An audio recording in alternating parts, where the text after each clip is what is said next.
Túlia. Meu boa tarde aí para todos e todas. Hoje é dia 20 de maio de 2012, domingo. O verbete é de número 2301. Ele tem 5 páginas, 43 logias e 15 máximos. Eu chamo a atenção que a divisão do detalhismo tem 11 máximos. O tema é solicitude cotidiana. A especialidade é interassistenciologia. Quem redigiu o verbete não precisa de muita apresentação, porque é a Adriana que está aqui com o Mário. Agora, esse é o que número? 28, tá, minha gente? Como é que é? Vocês estão morrendo de vergonha? 28 verbetes, tá certo? Definição. A solicitude cotidiana é o ato de solidariedade espontânea, efetivado naturalmente em meio à rotina diária, em prol de outras consciências, conhecidas ou desconhecidas, no qual a benignidade teática gera bem-estar convivencial. O holopensene da mega-fraternidade instalado e sustentado. A autopensenização focada nas demandas interassistenciais. A quebra do monideísmo patopensênico através do impacto de singelo gesto cortês. O ato solícito capaz de promover desassédio ao incitar a mudança positiva do bloco autopensênico.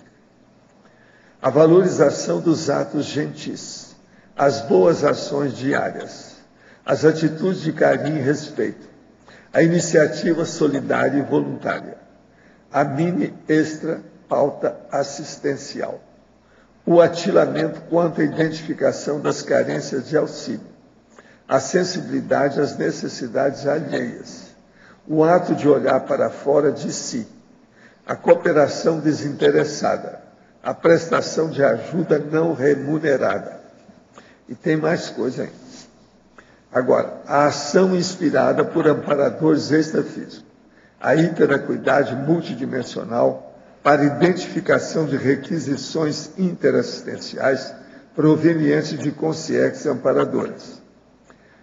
A abordagem solícita, aparentemente casual, promovendo rapport, doações energéticas e heterodesassédio.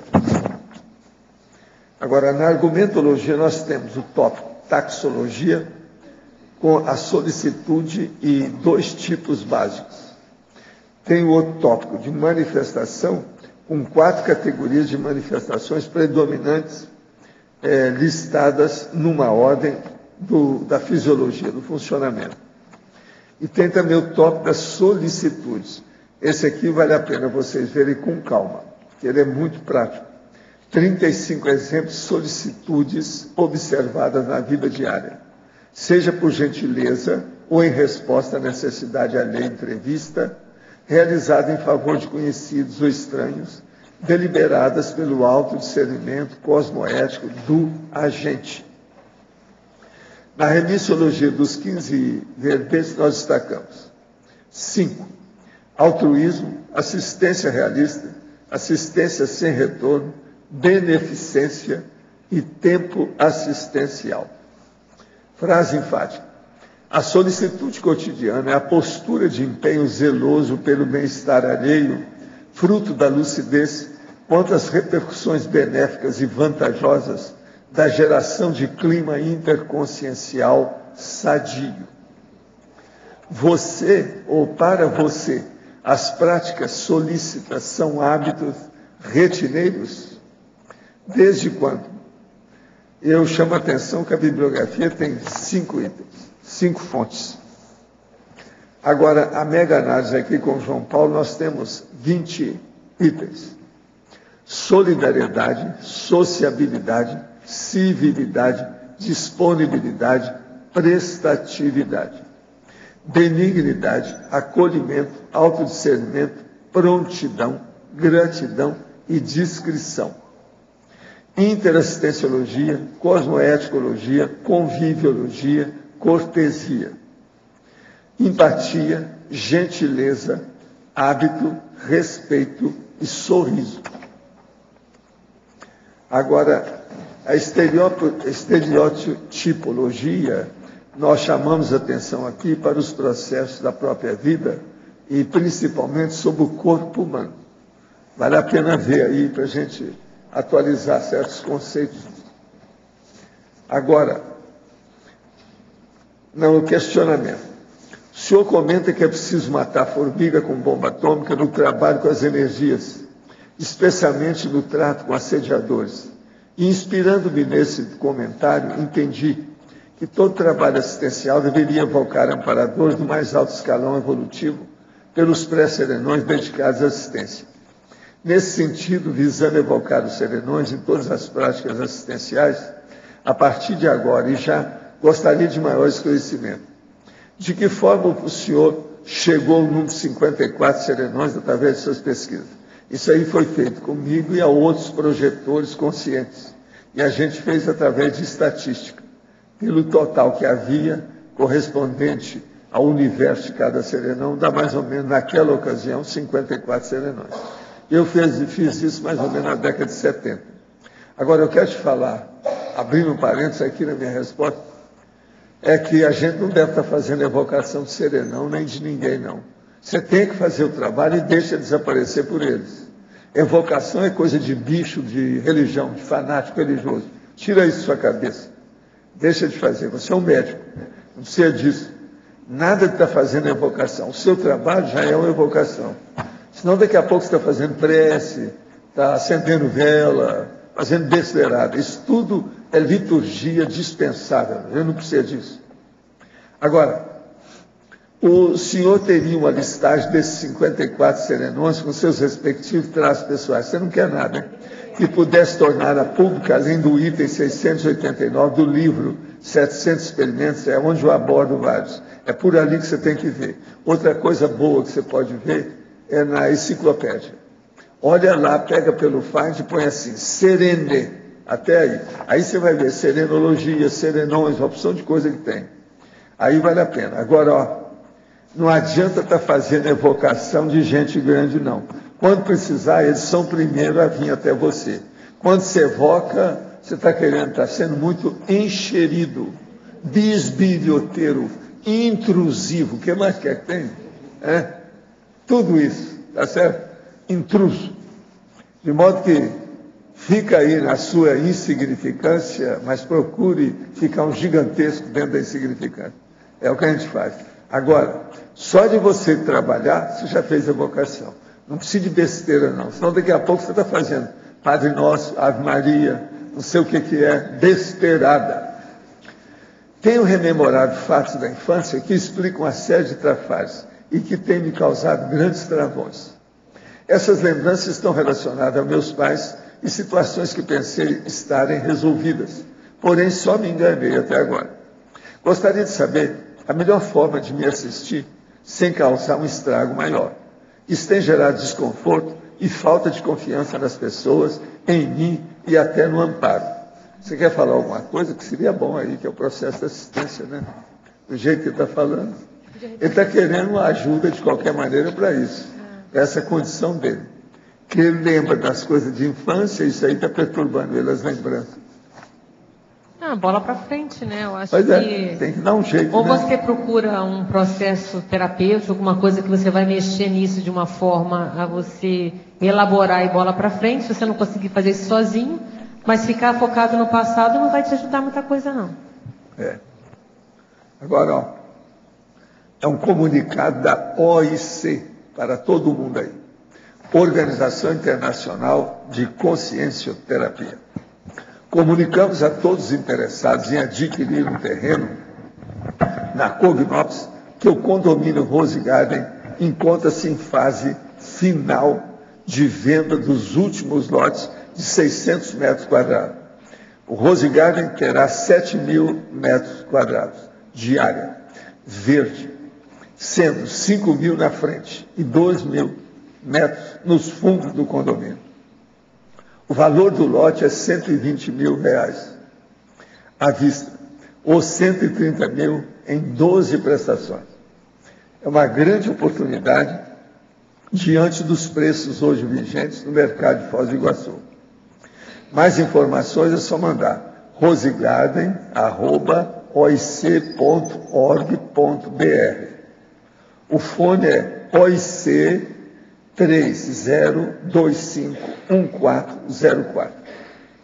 30251404. Qualquer coisa, vocês podem também chamar o doutor Eduardo Martins. 4599-987711. Doutor Eduardo Martins.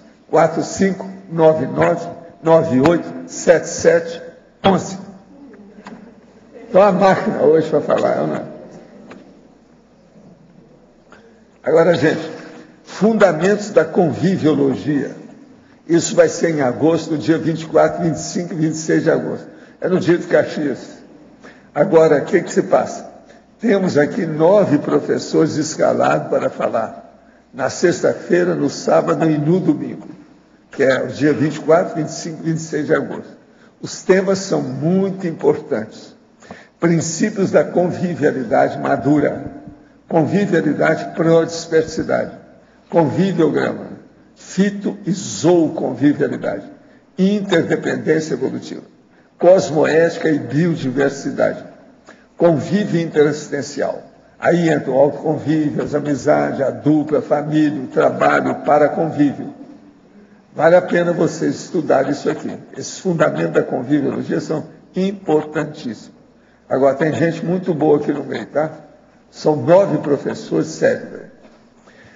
Agora, outra coisa que eu quero falar para vocês, e quero também que a Nara fale aqui também alguma coisa, é sobre a prova da imagística do ano 2012. Eu estou com os dados estatísticos. Vocês têm uma ideia? O número de questões por prova são 200, né? 200 questões.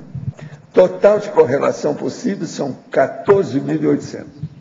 O total de correlações realizadas nessa prova foi 8.331, foi 56%.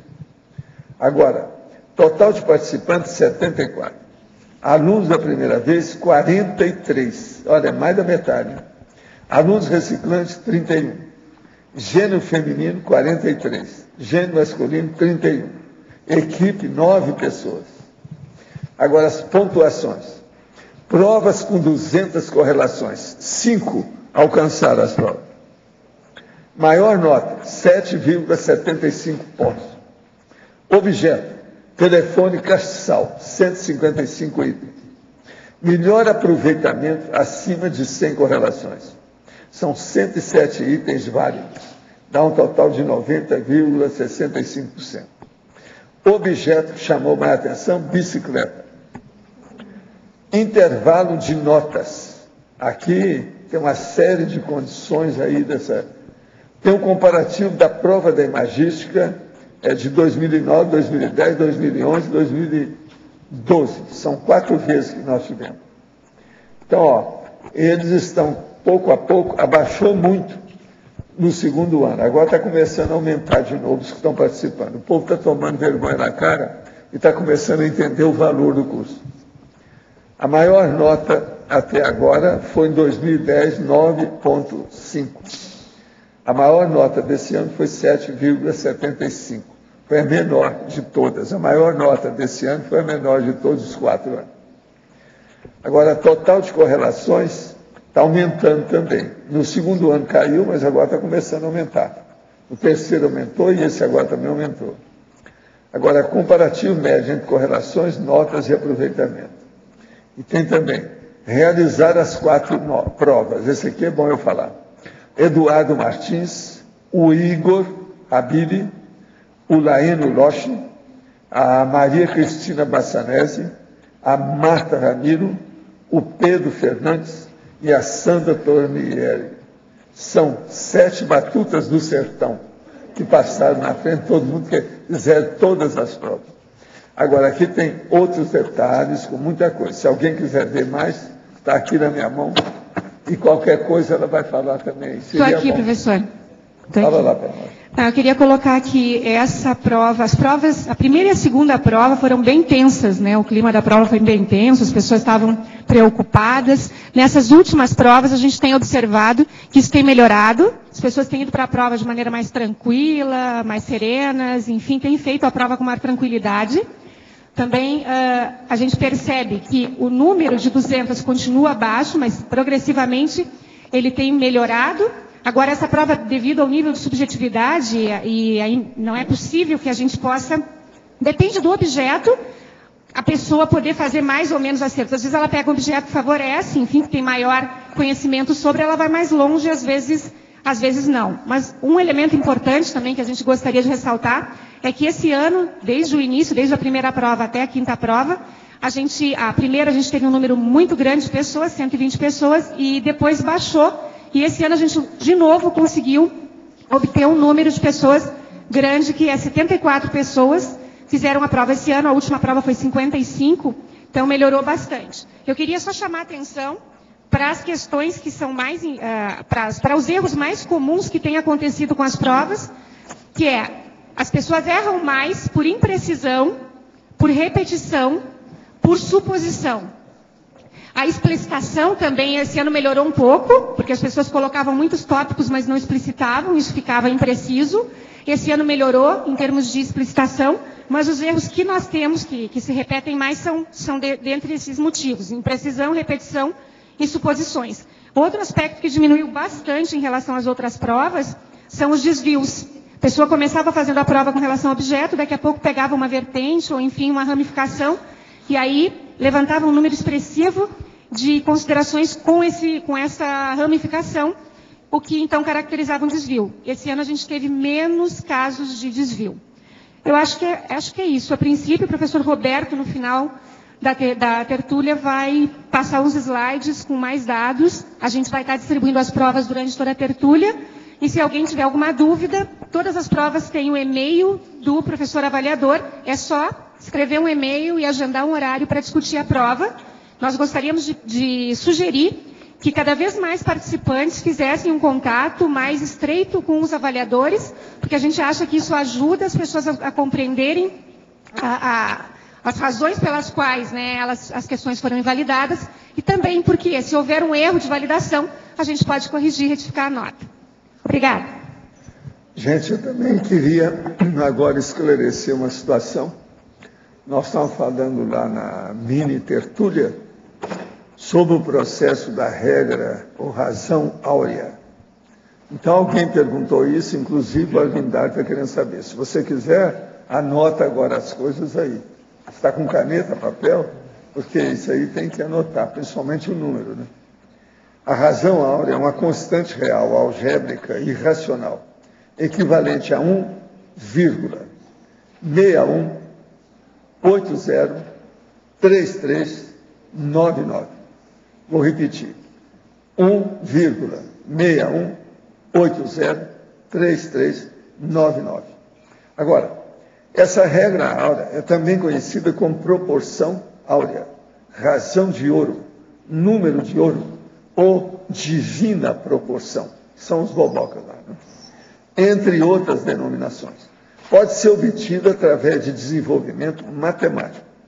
O que, no entanto, torna uma constante tão famosa, e para alguns místicos até mágica, ou de origem divina, é o fato de poder ser observada na própria natureza. Então, a razão áurea é constatada, por exemplo, no 8 coisas que eu vou falar aqui agora. Isso aí eu não sei se interessa a você usar, mas pelo menos é bom você escutar, tá? DNA, comportamento da refração da luz, vibrações sonoras, crescimento das plantas, espirais das galáxias, ondas no oceano, comportamento dos furacões e nas próprias proporções do corpo humano. Foi assim que o seu amigo lá da Itália, sabe, o Leonardo da Vinci, fez aquela proporção do corpo, foi baseado nisso aqui. Entende? E por aí tem. Por exemplo, aquele meu amigo lá antigo, o Fídias, ele também fez a escultura baseada nisso. Quer dizer, os nossos amigos, todos sabiam disso. É uma vergonha você não saber. Você tem que saber. Tá certo? O Fídias era um arquiteto grego que aplicou o número de ouro na definição das proporções no Parthenon, sabe? Na Acrópole de Atenas, no que foi seguido por incontáveis arquitetos e artistas ao longo da história. Inclusive, o multifacetado artista, inventor italiano, seu amigo Leonardo da Vinci. Está claro o que é a razão áurea? Pronto. Está passada a razão para você. Esse dicionário aí tem tudo. Né? Esse dicionário tem esses dados todos que eu estou te falando. É o tal que eu falei dos Rocha. Vale a pena. Quem é bobo não lê o dicionário, né? Como aqui só tem gente inteligente, está na hora de vocês pensarem nesse dicionário. É o dicionário do Rocha. Eu falei nele aqui outro dia aí com as pessoas. Agora, hoje foi por causa da mini tertúlia lá, que a turma tocou no assunto, então eu estava explicando. A nossa matemática está de acordo com o número, está certo aí de acordo? O que você acha? A gente falou dele no verbete de estética numérica, a gente falou desse número, dessa razão. Não, mas agora precisa de explicar assim com mais detalhes. Eu acho que você não falou nessas 8 áreas. Já pensou as galáxias? Do corpo, as galáxias, a espiral da galáxia é baseada nisso. Eu falei na galáxia na proporção do corpo. Quem domina esse número domina o cosmos. Mas é muito importante mesmo. Eu espero que vocês sejam cada vez mais cosmovisiológicos ou cosmológicos ou qualquer coisa nesse sentido. Agora para Adriana. Adriana agora. Na pensenologia, penúltima e última linha, o ato solícito capaz de promover desassédio ou incitar a mudança positiva de bloco autopensênico. Sim. Quando a gente decidiu fazer esse verbete da solicitude, né, a gente vê que ela ajuda em muitas coisas. É um instrumento assistencial, é como se pode funcionar como uma antessala da TARES em alguns momentos, né?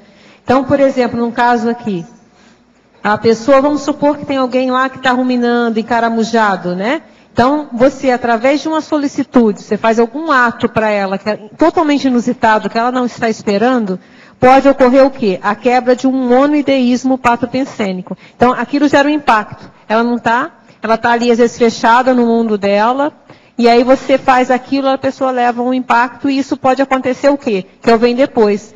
Promover um desassédio, porque ela muda o bloco. A partir da hora que ela muda o bloco, às vezes ela desconecta, às vezes, de um assediador que está ali, e você pode atuar, jogar uma energia e até fazer uma escagem. Então, como que uma coisa simples pode ter consequências bem interessantes.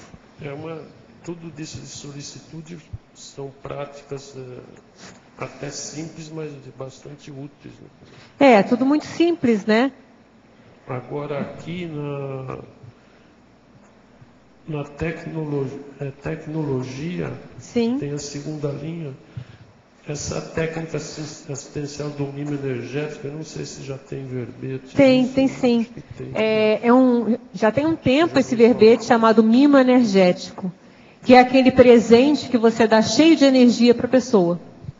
Então, às vezes é necessário. O ideal, assim, você vê uma coisa que seja útil para alguém.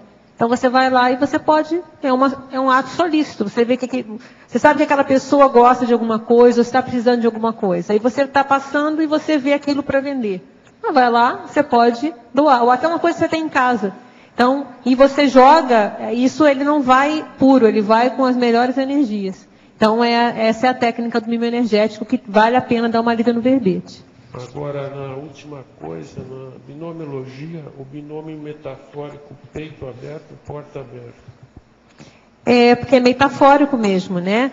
A pessoa solícita, e tanto a que vai fazer o benefício como o que é beneficiado, é importante essas duas correlações aqui, que é o peito aberto, que ela está aberta para receber, e a outra está aberta para perceber, né, a necessidade, junto com a porta aberta, quer dizer, você está, literalmente a metáfora, né? A pessoa está de porta aberta, de peito aberto.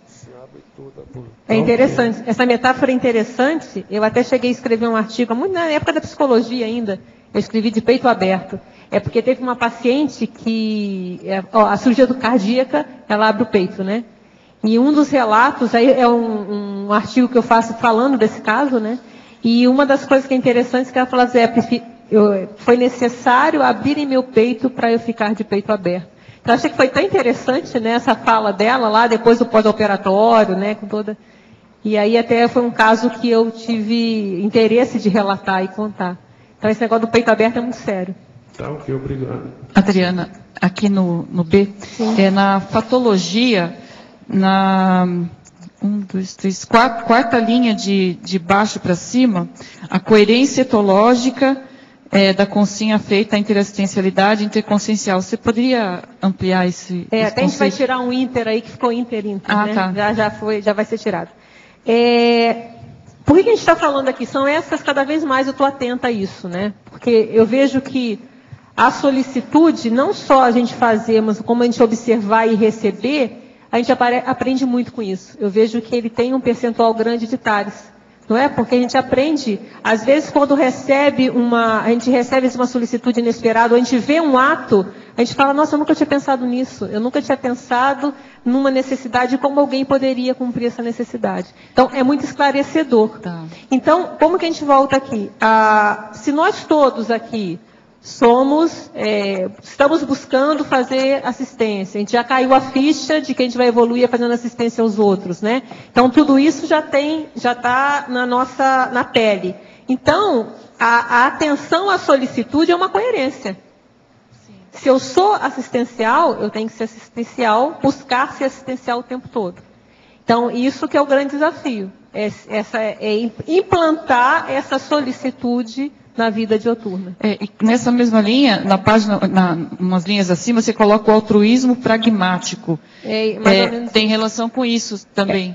Porque essa solicitude é assistência na prática, né? Assistência ali, ó, não é só verbal, ela é teática, é ali na hora certa, na hora que a pessoa precisa. É uma chifra. Você já viu falar em chifra?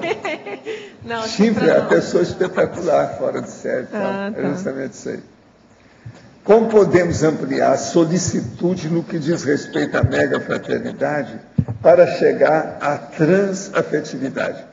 Quais outros elementos fundamentais desenvolver para chegar na condição da transafetividade? Agora é com você. Pois é, sei tudo de transafetividade.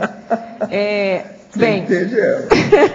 Tá certo. Então vamos pensar na primeira coisa aqui que eu já tinha pensado sobre isso, né? Que a própria questão desse tema da solicitude, ela tem uma correlação com a questão da anti-irritabilidade.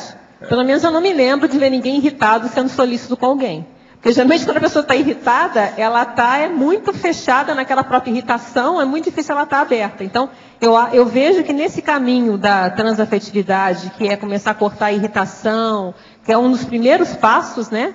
Porque você estando irritado, você não vai ser solícito, você não vai estar assistindo ninguém, você está até se assediando, né? E uma coisa importante é que quando a pessoa está irritada, ela acaba rompendo os limites do bom tom.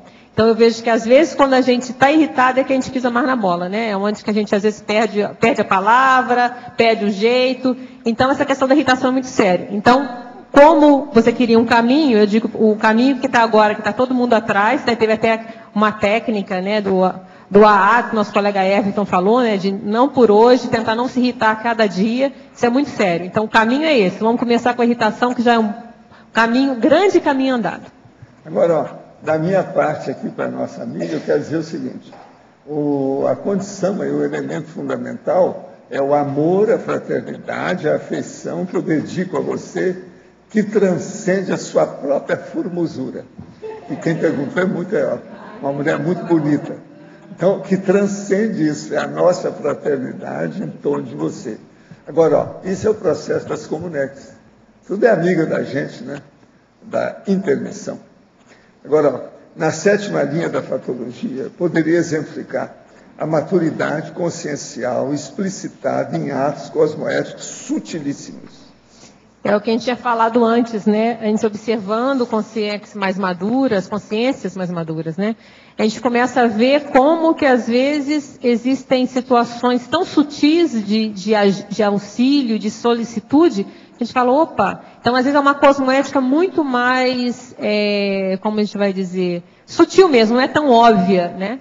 Porque a gente chega a colocar, se você olhar lá na taxologia, a gente classificou em 2 tipos de solicitudes, a prevista e a inusitada, né? A prevista é aquela que já tem nos códigos do bom tom, muitas dessas não estão escritas na lei, para dizer a grande maioria, e tem aquela que, então, ela já está mais ou menos, já é um consenso que as pessoas já fazem determinadas ações solícitas, faz bem, pega bem e pegaria mal não fazer.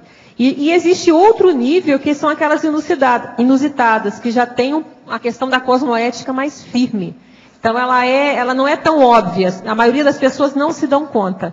Né? Tem um exemplo do professor, que é a questão de não andar a cavalo. Então, são algumas situações que não é de senso comum, mas que são extremamente sutis e que demonstram um nível de maturidade, de cosmovisão e de parapsiquismo e visão assistencial muito além da média da maioria das pessoas.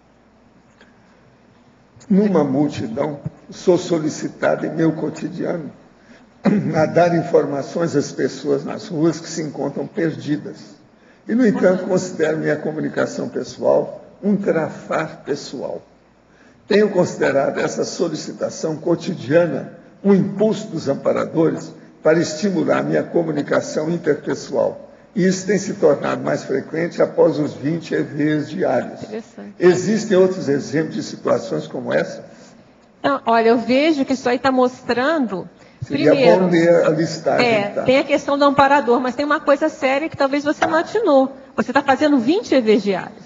Então, a sua energia está ficando cada vez melhor. Então, só isso já é um fator atrator, que se a pessoa está precisando de uma informação, ela faz uma leitura, nem que seja inconsciente. Então, ela vê, se a sua energia está boa, se você está aberto, é a você que ela vai solicitar. Então, aí fica junta esse processo com a sua própria necessidade de comunicar cada vez mais. Acho que está perfeito. Gente, não quero dizer para vocês que nós estamos recebendo a visita de 9 guias de turismo de Porto Alegre. Aqui tem muita gente de Porto Alegre, é bom eles saberem também, né? Eles inseriram o CAEC no roteiro de visita como um dos atrativos a conhecerem. De modo que, vamos bater palma para a turma, sério.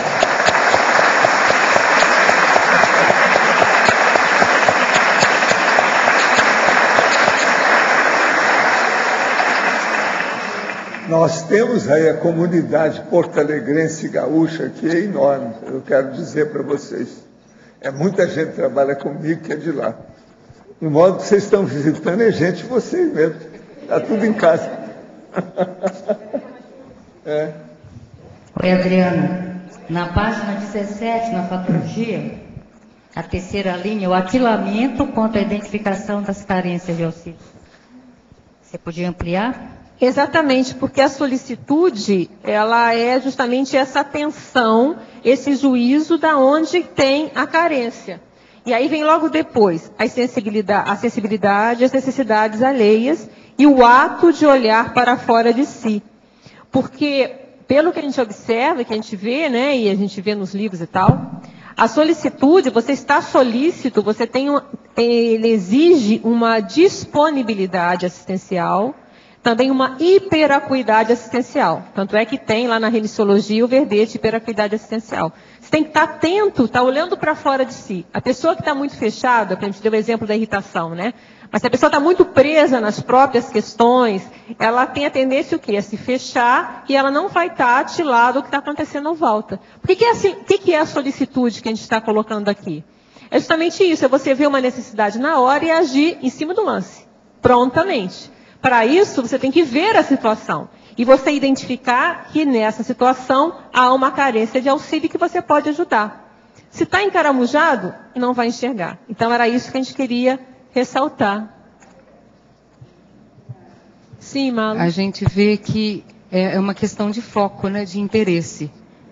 Quando os olhos estão muito voltados para dentro, a gente passa batido diante de pequenas necessidades. E às vezes não é nem o fato que você vai resolver. Às vezes você pode ser o elemento aglutinador, colocar o ponto A com o ponto B juntos, ligue os pontos. É igual aquele desenho de criança, ligue os pontos. Então, estar atento a ligar os pontos. Agora, a gente vê que muita gente não faz isso, e teria grande potencial para fazer, por uma certa preguiça de interagir. Você pode comentar a preguiça de interagir? Eu acho isso mesmo, né? A preguiça de interagir é justamente essa questão da pessoa estar muito fechada dentro dela mesma. Então, eu não sei se seria preguiça. Às vezes a pessoa está tão dentro da própria problemática que ela não enxerga. Então, pode ser preguiça, porque realmente preguiça dá trabalho, vai ter... Uma coisa que eu vejo, sério, sabe o que eu vejo? Então, eu vou por esse outro aspecto, vamos pensar, Malu. Uma coisa que eu vejo muito nisso aí é a questão da sustentabilidade energética. Eu acho que está por trás dessa preguiça, sabe? Não sei, é difícil generalizar, você concorda, né? Certa apatia perante necessidades que E estão eu ocorrendo vejo aqui que ao lado. um fator, é difícil por todos, né? Mas um fator que eu vejo sério é a questão da pouca capacidade energética. Porque na hora que eu interagir com outro, eu vou trocar energia. Vai gastar minha energia, eu vou acoplar, eu vou assimilar alguma coisa. Se eu não tenho muita segurança no meu processo energético, que eu vou lá, eu vou poder assimilar aquilo ali, e vou fazer a desassim, eu posso ficar mais receoso e acaba gerando o fechadismo. Então, isso eu acho que é um viés, não é todos, obviamente, né? Aí vai ter vários viés para a gente ver, Malu. Você diria, então, que existe a Consim Large também do ponto de vista energético e comunicativo e a Consim Miserê do ponto de vista interativo e energético? Com certeza, eu acho que dá um bom verbete isso aí até. Malu. Tudo para ela, verbetes, entendeu? Com 30 verbetes, tudo na cabeça dele. Vira verbete. Você não pode falar nada com a Adriana hoje em dia. Você passa por ela, você troca a palavra assim, eu já tô demanda, já tem uma demanda aí de verbete. A sua observação é de inveja? A sua observação é de inveja? Pois é. Mas não é uma boa sugestão. Eu acho que isso aí é muito interessante fazer essa correlação do large energético. Tem que bolar um nome legal, né? Mas eu acho que uma aula seria bem legal. Adriana. Jade, aqui na letra B. É um convite providencial, né? Lembrando outro verbete que eu fiz. Pode falar? Oi, Adriana. Aqui em ciclologia, a dosagem cosmoética no ciclo doação-recepção. Para isso aqui não seria necessário uma certa desenvoltura parapsíquica, no sentido de que, geralmente, para você acertar nessa dosagem, você tem que estar ali acoplado com o amparador, seja seu ou da pessoa ali, que vai estar sendo assistida, e vice-versa. Há um nível de desenvoltura nessa interação para você saber a hora que tem que parar de doar, ou se não está sendo excesso, enfim. O que você quis colocar aqui? Bem, o que eu quis falar aqui é o seguinte. A dosagem cosmoética do doação-recepção. É porque a gente sempre doa e recebe. Foi aquilo que a professora Mala acabou de falar. Se a pessoa só recebe e não doa, essa dosagem está desequilibrada, tá? Então é você saber que você doa e você recebe ao mesmo tempo. Mesmo a pessoa que doa muito, ela está recebendo. Porque quanto mais ela doar, se a gente partir do princípio que é uma doação cosmoética, ela vai ter mais amparo. Se ela vai ter mais amparo, ela está recebendo o amparo para poder doar mais. Então, é esse atilamento que a gente queria colocar desse ciclo. Mas o que você falou também procede. Tanto é que a gente teve a preocupação de colocar, logo aqui quando a gente fez a lista de solicitudes, a gente colocou lá no final. A gente fala que são exemplos, né? De que você vai fazer isso por gentileza ou em resposta a uma necessidade, que a gente vai ver que tem coisa aqui que é necessidade, deambulação, não é todo mundo que precisa de ajuda, né? Realizadas a favor de conhecidos ou desconhecidos e deliberadas pelo autodiscernimento cosmoético. Porque não é sempre também. Então tem um momento de você fazer, um momento de não fazer. Então o que vai dar esse fiel da balança, da decisão? É o seu autodiscernimento. Então, o parapsiquismo é um elemento fundamental até para ajudar a ter mais dados para você discernir, mas o discernimento é seu. Então, você pega as variáveis físicas, a sua memória, tudo que você tem de conhecimento, mais, de repente, o contexto que você está observando, mais o contexto extrafísico, dependendo da limitação do seu parapsiquismo, você vai pegar também o que você consegue e aí você delibera. O que vai ter que fazer. Eu fiz uma analogia até com a questão da TENEPS. A TENEPS ela vai dando essa desenvoltura, né? Porque quem está lendo sob o comando, em geral, é o amparador. E na vigília física, né, no seu dia a dia, você acaba, por esse desenvolvimento neosináptico aí que você passa a ter, você acaba aprendendo também, por si só, fazer essa doação, essa recepção, até onde perfeito. O teu discernimento ajuda nesse aspecto, né? Pela essa quantidade de tempo, vamos dizer assim, essa filiação que você passa a ter com o amparador, né? Você começa a ter mais maleabilidade, mais traquejo em situações assistenciais. Né? O que eu vejo na minha experiência, você falou da TENEPS, a TENEPS é um grande... já teve casos de eu ia fazer uma doação, né, de um aparelho que eu tinha, né, um computador, e eu estava pensando em quem que eu ia fazer, e veio na TENEPS, sério, nem era a pessoa que eu estava pensando. Me veio direitinho a pessoa que era que seria o mais ideal. E aí, realmente, eu fui lá, sondei, apalpando, né, e realmente foi o momento certo para a pessoa certa. Então, às vezes, a TENEPS ela é um instrumento importante, às vezes, para isso. Às vezes ele vai dar uma ideia de alguma solicitude, alguma coisa que você pode fazer para alguém, que às vezes você nem tinha pensado, e até a NEPS tem alguma inspiração. Isso é possível. Agora, Não falo que isso aconteça o tempo todo, né? Mas isso pode acontecer sim. Agora, uma outra coisa dentro do que você estava discutindo com a Mala aí, que eu pensei, foi a questão da exposição, né? Às vezes a pessoa ela não faz a assistência de maneira assertiva ou pontual, até por uma questão de exposição. Ela não quer se expor, ou porque vai haver um acoplamento, aquilo tudo que você estava falando ali. E também as dificuldades, a pessoa ela fica transparente para a outra, né? E às vezes por medo ou por receio dessa exposição também ela acaba não interagindo como deveria. Né? Pode acontecer sim. Mas essa solicitude que a gente fala, ela é muito prática, né? É um ato muito rápido. Como a gente colocou uns exemplos bem banais mesmo, assim, caiu um negócio no chão, você pega e entrega. São coisas assim muito simples. Tem desde as mais complexas, né? Que você vai doar uma ideia para alguém, você até aquela que é mais simples mesmo. Sujou um negócio, você vai lá e ajuda a pessoa a limpar. A gente quis colocar mesmo essa leque todo de coisas para a gente ficar atento a essas pequenas. Então, a gente também só pensa nas grandes, esquece daquela pequenininha. É uma carona que você pode oferecer, é uma pequena atenção. A sugestão de verbete, né? Então, são coisas pequenininhas, às vezes, que fazem uma diferença. Eu posso até citar que a sugestão do verbete, né, que eu escrevi, foi uma sugestão sua, né? A gente estava discutindo lá, você deu uma ideia, falou, por que você não fala disso aí? Ninguém não comentou. Aí surgiu a ideia da adaptação cognopolita, né? Muito bom. Até teve, assim, às vezes eu vejo que alguns exemplos que são bastante incisivos, essa assistência é bastante incisiva, de às vezes uma palavra que a pessoa coloca, né? Uma vez eu discutindo com o professor Mário sobre a questão do EV e tal, ele falou um negócio lá para mim que foi extremamente desdramatizante, vamos dizer assim, com relação ao EV, sobre a percepção do meu EV. Então aquilo ali foi de profundo resultado cosmoético, né? Até você cita aqui em paradoxologia. Então às vezes a pessoa coloca uma coisa que é singela, né, e uma assistência, como você falou, de uma carona, e é extremamente benéfico para a pessoa, né, repercute na vida da pessoa de uma maneira bastante significativa.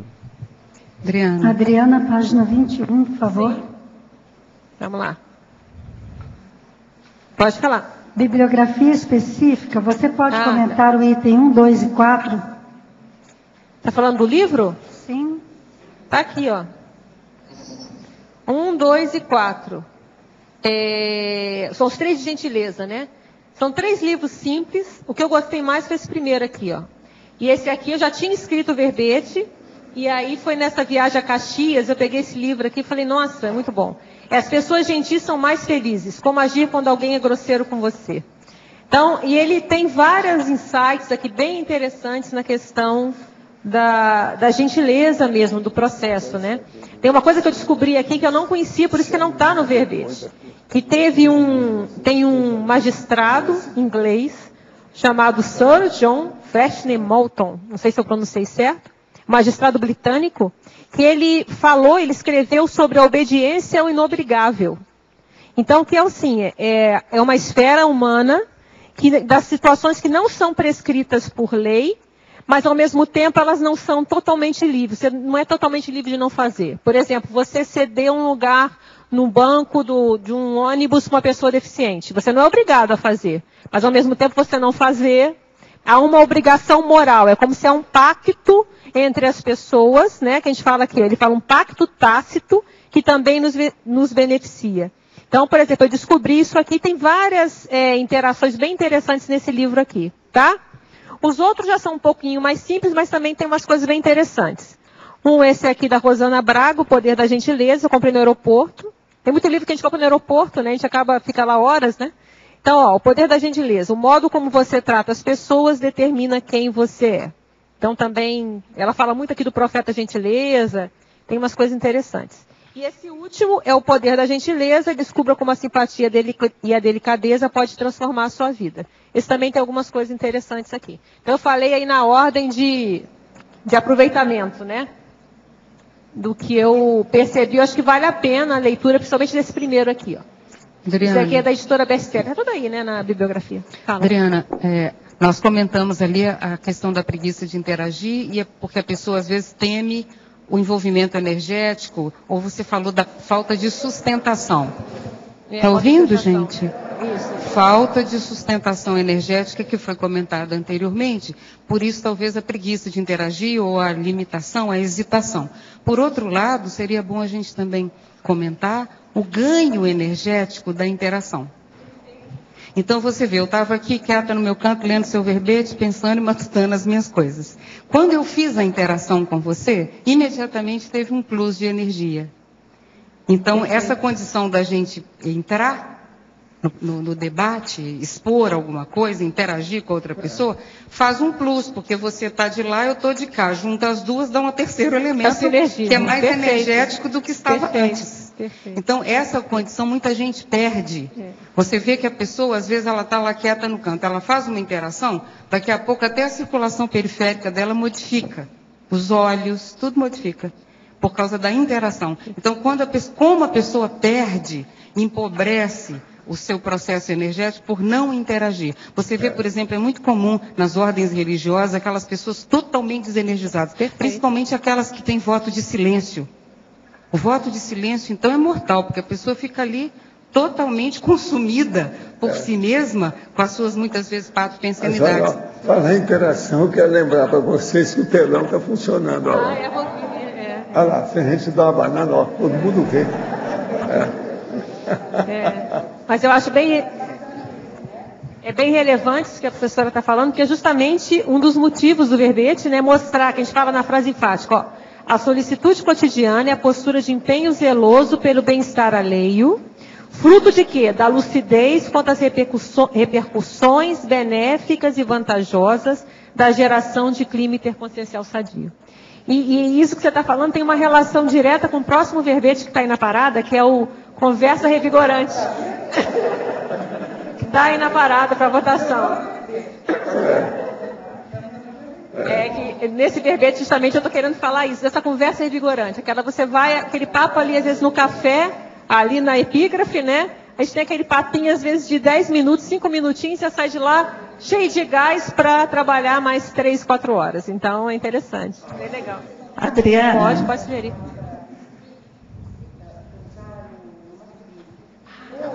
Perfeito. Isso aí foi...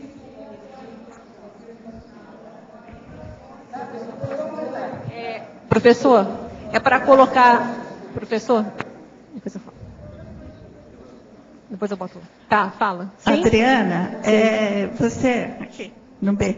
Fala, pode falar. Você poderia aprofundar sobre o autodesconfiômetro calibrado? Tem alguma técnica para isso?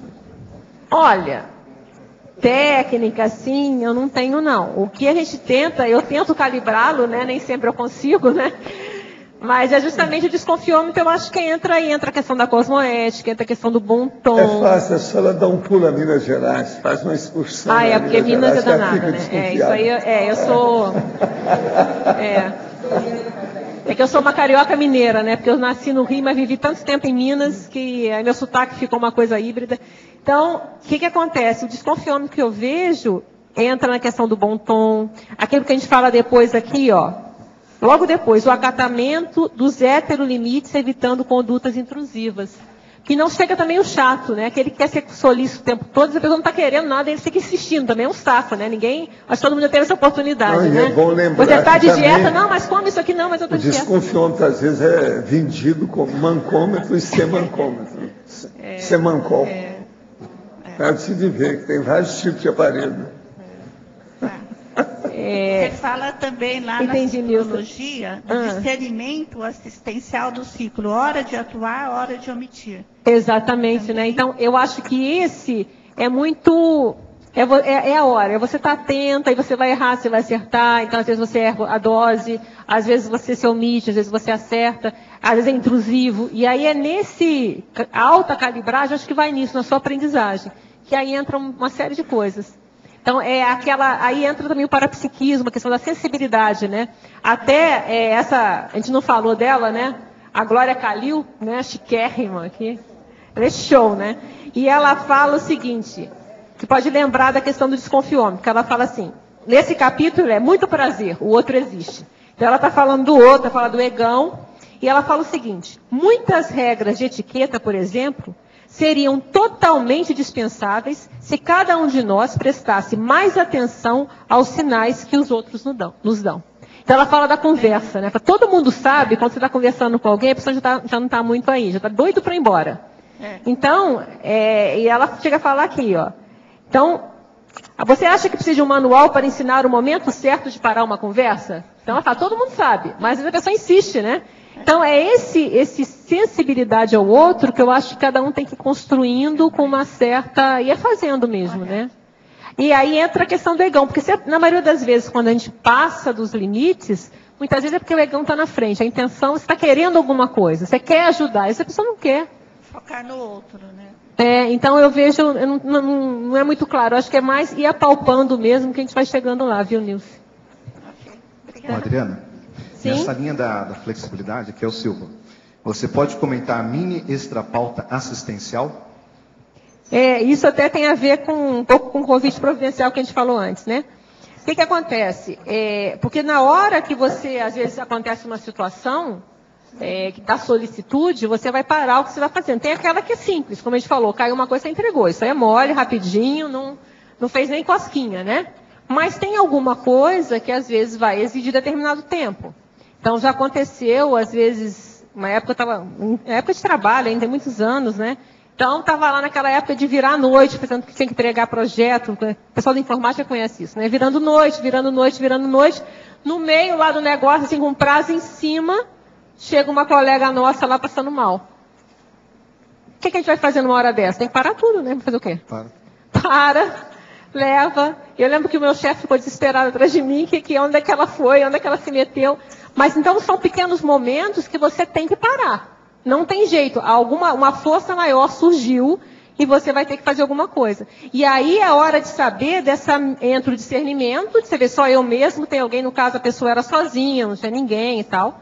Então, é a mini extrapauta assistencial. Eu vou ter que sair da minha rotina, sair da minha linha aqui, para fazer alguma coisa que for mais premente. Então, a gente chega a colocar aqui, né, a questão, às vezes, uma carona. De repente, você vai ter que mudar, você muda o seu roteiro. Você tem no seu discernimento, você acha que é o melhor a ser feito. Então, às vezes, você vai se atrasar para um outro compromisso, mas não é nada assim tão drástico, para trocar o seu rumo, você vai fazer uma extra falta. Você vai mudar o seu rumo e vai, por exemplo, dar uma carona, que a gente coloca aqui no 6. Outro, esse aqui é muito sério, 34, que é o socorro, né? Prontificar-se diante de uma situação emergencial. Pode acontecer, você está no maior sufoco, acontecer alguém começa a passar mal aqui. Você vai fazer o que na hora? Não tem médico, você vai ter que levar para o hospital, você vai ter que fazer alguma coisa. Então, são essas pequenas coisas que a gente quis colocar, sabe? Então, porque nesse processo aqui, às vezes numa fila de banco, você está com o tempo apurado, mas aí você vê que chega alguém e você sente que é melhor. Dá a sua vez. Por mais que você também esteja apressado, às vezes entra o seu discernimento e você não. O meu atraso, eu posso atrasar mais 15 minutos, que ninguém vai morrer por causa disso. Então, são essas pequenas coisas que a gente quis citar aqui, sabe, Marcelo? Sim. Uhum. De você ter esse discernimento dessa mini extrapauta, porque saiu do normal, saiu da sua rotina, mas que às vezes é necessário e é preciso que saia. E outras vezes não, outras vezes você vai delegar. Ó, isso aqui tem o Zezinho que pode te ajudar melhor que eu. Ok, obrigado. Professor Valdo, aqui na letra A, aqui em cima, a sua esquerda. À esquerda. Aqui em cima. Sobre o verbete do dicionário, em relação à homossexualidade, né? O professor mesmo coloca que em relação à psicologia, também a psiquiatria, hoje em dia não é visto mais como um desvio, uma patologia, enfim, é visto como algo, né, uma opção. Como é que a gente pode ajudar a pessoa que assim, tem um conflito em relação a isso? Ela, por exemplo, ela é homossexual, ela não gostaria de estar de ter essa vivência, essa situação, e ela também tem dificuldade para mudar. O problema é dar a ela uma indicação de estudar a si mesma, para ver o nível de homossexualidade que ela está. Se ela já falou com você, já saiu do armário, já é uma boa coisa. A pessoa não deve ficar nunca no armário. Agora, depois tem que ver para ela não passar para o outro extremo. Ela se transformar, por exemplo, numa pessoa prostituta. Isso também não é bom. Então, o problema todo é ver como é que ela leva essa condição com equilíbrio e sem dar tanto valor para isso, que às vezes é uma tendência da pessoa a supervalorizar a condição. Primeiro é mostrar para ela que a consciência não tem sexo. Então, uma pessoa que é perturbada por sexo, ela é perturbada por um processo animal, que é o corpo humano. Então, ela tem que ver isso. Agora, o que eu falo aqui também é o seguinte: se ela se interessa pelo assunto e leva isso a sério, na verdade é a orto-homossexualidade, que eu estou explicando aqui. Ó. Falo isso aí na conclusão. Por quê? Com o corpo da gente há uma liberologia, ou seja, há um autogoverno. Você faz do corpo aquilo que você quer, aquilo que você quer. Agora, eu estou comparando aqui o homossexualismo com o suicídio, para ver a situação, porque há uma certa semelhança, há uma parecência em matéria disso. Agora, o que se passa? Na questão do homossexualismo, se a pessoa entende isso, e hoje certas ciências admitem, é o orto-homossexualismo. Na questão, por exemplo, do suicídio que a pessoa pratica lá, que é uma loucura, é a ortotanásia em certas condições. A gente tem que entender que essas coisas existem e mostrar para a pessoa. O problema é ela não ter problema com isso.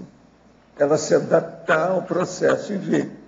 Agora, dizer para ela também o seguinte: se a gente recebeu um corpo com as instruções de uso para ser macho ou ser fêmea, é melhor seguir as instruções da fábrica com as peças originais. Tudo que muda pode criar problema. Então, isso tudo é um processo que a pessoa tem que decidir. Ela tem que notar que é uma condição anormal e saber conviver com isso. E, por exemplo, a pessoa, se ela consegue um relacionamento homossexual estável, em relação, por exemplo, a TENEPS, como é que ficaria isso? Não tem nada. E o problema é ela com o amparador, né? Já pensou? Porque tem muito amparador que está tentando ajudar o homossexual de todo tipo. Ela vai ter assistência. Se uma pessoa faz assistência através de energia e a intenção é boa, com alto discernimento, ela está sempre fazendo alguma coisa positiva. O caso é ver como é que fica. Eu já trabalho com esse processo de homossexualidade desde rapazinho, devido ao processo do movimento espírita, que lá é muito líder homossexual. Do jeito que a Igreja Católica também está cheia de homossexual. Agora, no Espiritismo, eles são mais contidos, levam as coisas mais pela, entende? Um processo mais ético. Na Igreja Católica, ele é tudo encoberto e tem muita pedofilia, quer dizer, isso é um erro danado. Porque outra coisa também séria é o seguinte: o que predomina na homossexualidade? É a atividade ou a passividade? Isso também tudo a pessoa tem que entender. Tem gente que fala assim: não, eu sou isso. Passa uma temporada e fala assim: não, eu já fui isso. Hoje eu sou as duas coisas, depende da situação. Então, outra coisa. Eu até hoje, na minha vida, não encontrei ninguém que tivesse bodas de ouro do casal homossexual. Nem lésbica, nem homossexual. Até hoje eu não encontrei ninguém que eu tivesse visto. E eu tive chance de examinar muitos casais. Tinha umas lésbicas lá de Ipanema que eu tinha muita esperança que elas fossem atingir os 50 anos. Quando chegou mais ou menos 38, elas romperam. É muito difícil de ficar junto devido à promiscuidade. E outra coisa, nunca estão satisfeitos com o processo da sexualidade, porque é uma condição anormal. O fisiológico é difícil você estar satisfeito, agora pensa bem o antifisiológico. Quer dizer, uma condição antifuncional. Agora, eu vejo estudo, vejo que muita gente passa por incompreensão para essa situação. Outra coisa também que eu acho, tem muito homossexual que acha que todo mundo está caminhando para a androginia, todo mundo vai ser homossexual. Isso é besteira. A tendência é desaparecer o sexo e não ficar com os dois sexos. Então, em vez de um sexo, eles querem que fique com os dois. Isso é um afroditismo, isso está tudo errado. Androginia é besteira também, muito grande. Então, isso a gente também tem que entender com calma e ver o que faz. Outra coisa também que eles falam. Eles só falam que tem homofóbicos e que combatem a homofobia, que combatem a homossexualidade. Agora, o que se passa? Nem sempre é assim. quase sempre são eles mesmos, com os bichês, etc., tal, que matam uns aos outros. Às vezes com 37 facadas, 17 navalhadas. Quando é assim, aquele negócio dá. É a pessoa que treme, que tem o sistema nervoso alterado. A maioria é um homossexual mesmo que mata o homossexual. Agora, eles não gostam que falam nisso, mas os fatos estão aí. Eu até já escrevi, dei nome aos bois, fiz uma opção de há muitos anos que eu já venho estudando isso. Agora, acho o seguinte, cada um, como eu estou falando aqui no vermelho, cada um tem a liberdade de decidir o que quer e o que gosta e o que faz. De modo que isso que a gente tem que ponderar. Agora, cada um também que decide as coisas tem que responder pelos seus atos, pelas suas ações. Então, com isso, a gente procura ajudar uns aos outros. Eu não sou contra a homofobia, não sou contra nada. Não sou contra suicida, de modo algum. Eu quero ajudar aqueles que têm tentativa, que faz isso, para ver se evita. O problema todo é esse. Na questão da homossexualidade, já teve muita gente que me procurou que queria sair dessa, e saiu bem. Eu já vi muito caso de homem, e já vi muito caso de lésbica. A situação é essa. Eu mesmo conheço muita gente que hoje é conscienciólogo de alto gabarito, que já foi homossexual, e a dona também que já foi lésbica.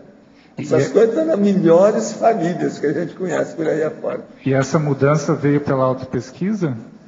Vem pela autoconscientização da pessoa. É bom ela estudar, é bom ela pesquisar, é bom ela se situar dentro desse universo complexo. Porque a condição é complexa. As pessoas variam demais pelo percentual de manifestação dela. Então, isso tudo é bom olhar. Agora, isso que eu estou dando aí é um resumo da situação do estereótipo, né? Para a gente entender como é que é a natureza humana. Agora, eu penso que tem uma opção de coisa na sociedade hoje que estão supervalorizando essas bobagens de sexo. Isso tudo vai voltar atrás, vai ter um revisionismo disso oportunamente. Isso não vai continuar assim. Porque a inteligência da humanidade é grande. Agora, você sabe, sempre tem isso. Dá um passo na frente e dois para trás, depois torna a voltar. A evolução é feita mesmo de macho contra macho. E uma última questão em relação ao completismo existencial e a homossexualidade. Dá para a gente pensar que, dependendo da ProEx, a pessoa pode atingir o completismo sem ter... Escuta, ninguém vem aqui com a ProEx para ter câncer. Presta atenção. Por aí você entende. Ninguém vem aqui para ser homossexual. Por ProEx, não. A proexologia não é para isso. Ela mostra o que é o ideal para a pessoa. Agora, a pessoa que decide o que ela quer. Agora, completismo é preciso ver, porque às vezes a pessoa é completista dentro da homossexualidade. Por quê? A condição dela antes era pior. Então ela já veio para fazer alguma coisa que dentro do nível dela era o fôlego que ela havia com ela nessa vida. Então isso tudo também a gente tem que dar um desconto aí e entender a pessoa. Sim? Ainda no dicionário, lá no adendo, cosmoeticologia, o senhor fala assim: o que é melhor quanto ao soma? Usar as intrusões de uso biológico ou simplesmente menosprezá-las? O senhor poderia ampliar essa ideia de intrusões de uso biológico? As intrusões biológicas é justamente isso. A homossexualidade e o lesbianismo. Sim, mas... Está indo contra a fisiologia do corpo. É uma intrusão. Você já pensou a pessoa fumar pelo nariz? Aquele negócio de andar, por exemplo, com o sapato nas mãos e as luvas no pé? Isso não dá certo, né? Ou se não, andar plantando bananeira, cabeça para baixo? Isso está certo? É antifisiológico. É isso aí que a gente nota. Essa antifisiologia é que é o auê, é o brabo, é o buzilis, é o nó górdico da questão da homossexualidade e do lesbianismo. É antifisiologia. Agora, a gente tem que entender, agora o que eu falo aqui é o seguinte: nesse ponto, pergunta-se ao leitor ou leitora, o que é melhor quanto ao soma? Usar as instruções de uso biológico ou simplesmente menosprezá-las? A cosmoeticologia recomenda seguir as instruções biológicas naturais de uso quanto ao soma, quer dizer, o corpo humano. A inteligência evolutiva, a holomaturologia e a antissomatologia define o suicídio como sendo a mega frustração da consciência. É melexária, pois a consciência não morre. Então, com respeito ao suicídio, a gente vê que quem comete suicídio entra na pior condição de frustração que tem. Porque não dá para você destruir você. Você é obrigado a aguentar você para a eternidade. É até século, século hora. De modo que faça as pazes, em primeiro lugar, com você. Depois com a humanidade e com o cosmos. Esse é um caminho, não tem outra saída. É aí que vem a cosmoeticologia. E acaba com os estereótipos negativos da situação. Claro? Professor Valdo, aqui Sim. no B. Dentro dessa linha do suicídio, o senhor fala que em alguns contextos a ortotanásia apresenta alguns atenuantes, né? Em alguns Sim. contextos existem Sim. atenuantes para a questão da ortotanásia. Eu tenho um caso que eu vi um negócio muito próximo da minha família, acompanhei o processo e depois vi isso fisicamente. Tem um atenuante enorme. A pessoa estava nas últimas, uma condição dificílima, sentindo dor sem parar, não havia saída. Lá pelas tantas, devido ao conhecimento da pessoa, ela descobriu que ela estava começando com algumas manchas de lepra. No local e no contexto do processo da família, no ambiente que vivia o holopensene da pessoa, aquilo ia chatear uma porção dos novos membros da família, filhos, etc., porque todo mundo ia achar. E se viesse a pecha de lepra em cima da família, aquilo ia perturbar o casamento, as instruções da meninada, dos filhos, do povo todo a crescer. Então ele examinou aquilo tudo e falou assim, os males que tem aqui, o melhor é eu desaparecer com isso. Ele então foi embora. Então, nesse caso... Esse teve atenuante, porque a intenção dele era boa, era para facilitar o resto. Mas ele também estava sentindo dor, ele queria aliviar as condições dele. Então, mas, por exemplo, nesse caso que está falando, atenuante é que um pensamento mais altruísta, ele pensou mais nas outras pessoas do que na Agora, própria eu condição acho, dele. De qualquer maneira, estava errado. Né? Errado. Ele podia segurar a barra. Noutra vida, ele já vai saber a situação, como é que é, vai se ajustar mais. Mas ali, nós não podemos falar que tinha só agravante, tem atenuante, muito sério de suicídio. Porque eu queria saber justamente isso. Quais são os critérios que podem nos fazer essa análise de atenuantes cada caso, vamos estudar, colocar numa balança sensibilíssima para ver os detalhes dos mini milímetros de centímetros e etc. de gramas. Entende? Os gramas. É o jeito. Agora, gente, aqui, em outra tertúlia, o senhor comentou sobre a possibilidade de dessomar durante a projeção. A projeção seria desaconselhada para um tanofóbico? Sim, ela é desaconselhada para todo mundo que tem medo. Tanofobia é o maior medo que uma pessoa pode ter, que é o medo de morrer.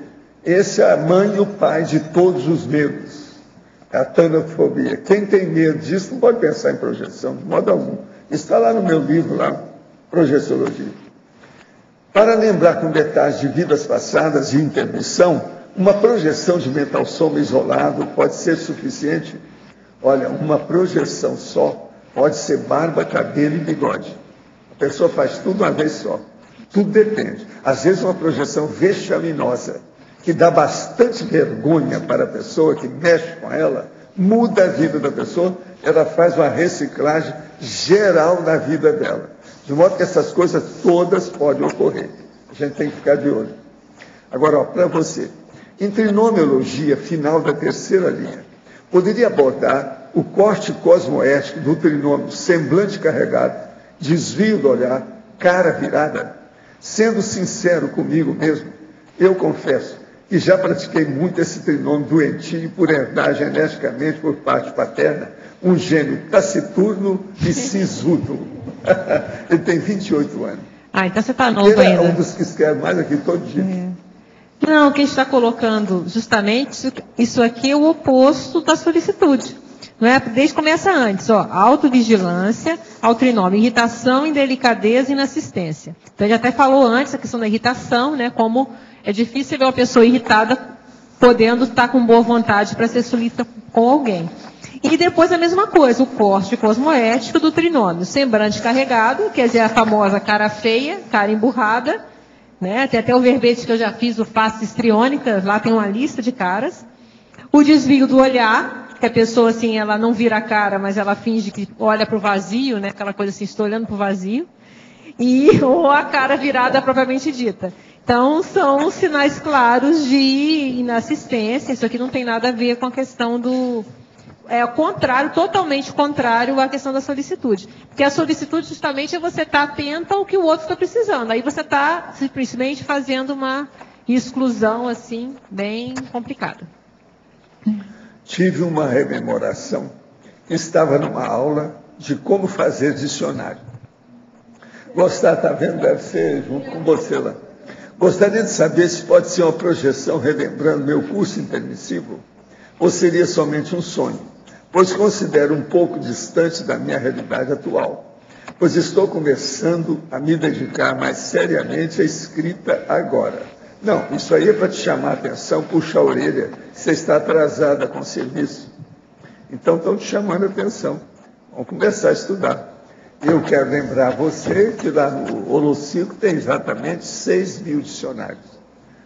Pode nadar de braçada naquele mar lexicológico. Tá certo? Vamos nessa. Adriana, aqui em cima no ar. Oi. Alô? Pode falar. Pode. Na primeira folha, na pensenologia, de cima para baixo, na quinta linha. No finalzinho da quinta linha. Você pode ampliar a quebra do monodeísmo patológico e esse impacto de um singelo gesto cortês? Sim. A gente já falou um pouquinho no início, mas a gente fala de novo, tá?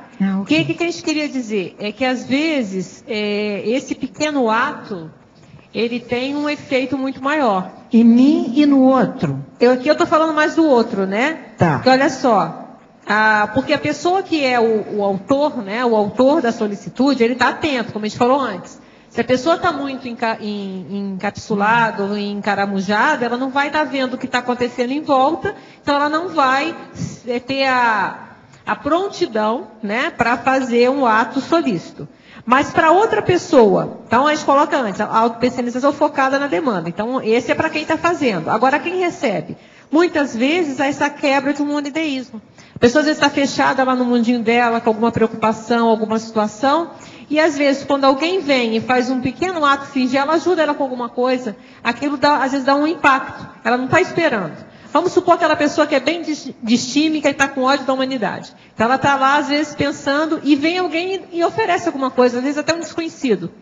O que vai acontecer? Isso tende não é sempre, né, a levar um impacto, e aquilo pode fazer ela mudar o modo de pensar. Na hora que ela consegue, que vem depois, ela dá às vezes uma mudança do bloco pensênico, ela parou de pensar naquilo, ela viu outra coisa, ela cortou. Como assim? Está lá obnubilada, parapsicótico, de certa forma, né? Está fechado no próprio mundo. Aí vem aquilo, um choque de realidade. Mas é um choque de realidade positivo. E aí, esse próprio momento que ela dá essa virada, essa mudança de bloco, é a oportunidade, às vezes, de jogar uma energia positiva, de fazer um desassédio, que nessa hora ela tira o link com o assediador e é possível fazer uma escagem. Então, isso que a gente queria dizer, como que essas ideias aqui, para, como a gente falou no início, a questão da solicitude pode ser, em alguns casos, uma antissaladatarias. É a partir daquele gesto que você faz um rapport, e esse rapport permite que você, às vezes, consiga depois fazer uma abordagem de esclarecimento. Ou o próprio ato, como a gente falou também, em si ele é esclarecedor, para quem recebe e para quem observa. Então, tinha me chamado a atenção o singelo, a qualificação. Quer porque... dizer, é possível. Singelo, uma coisa... O singelo no sentido, assim, não é nenhum grande ato, assim, enorme. Isso é uma coisa simples, uma coisa pequenininha. Que é aparentemente banal. Bom dia, boa tarde. Às vezes, a gente coloca aqui na lista, onde que está aqui? Na questão da saudação, o 33. Acenar gentilmente, olho nos olhos com um sorriso franco. Então, às vezes, esse ato aqui está desassediando uma pessoa, com isso aqui. Então, esses atos podem ser singelos ou da cosmoética destrutiva também. Quer dizer, você tem todo uma amplidão, né? Desde o gesto singelo, a cosmoética destrutiva.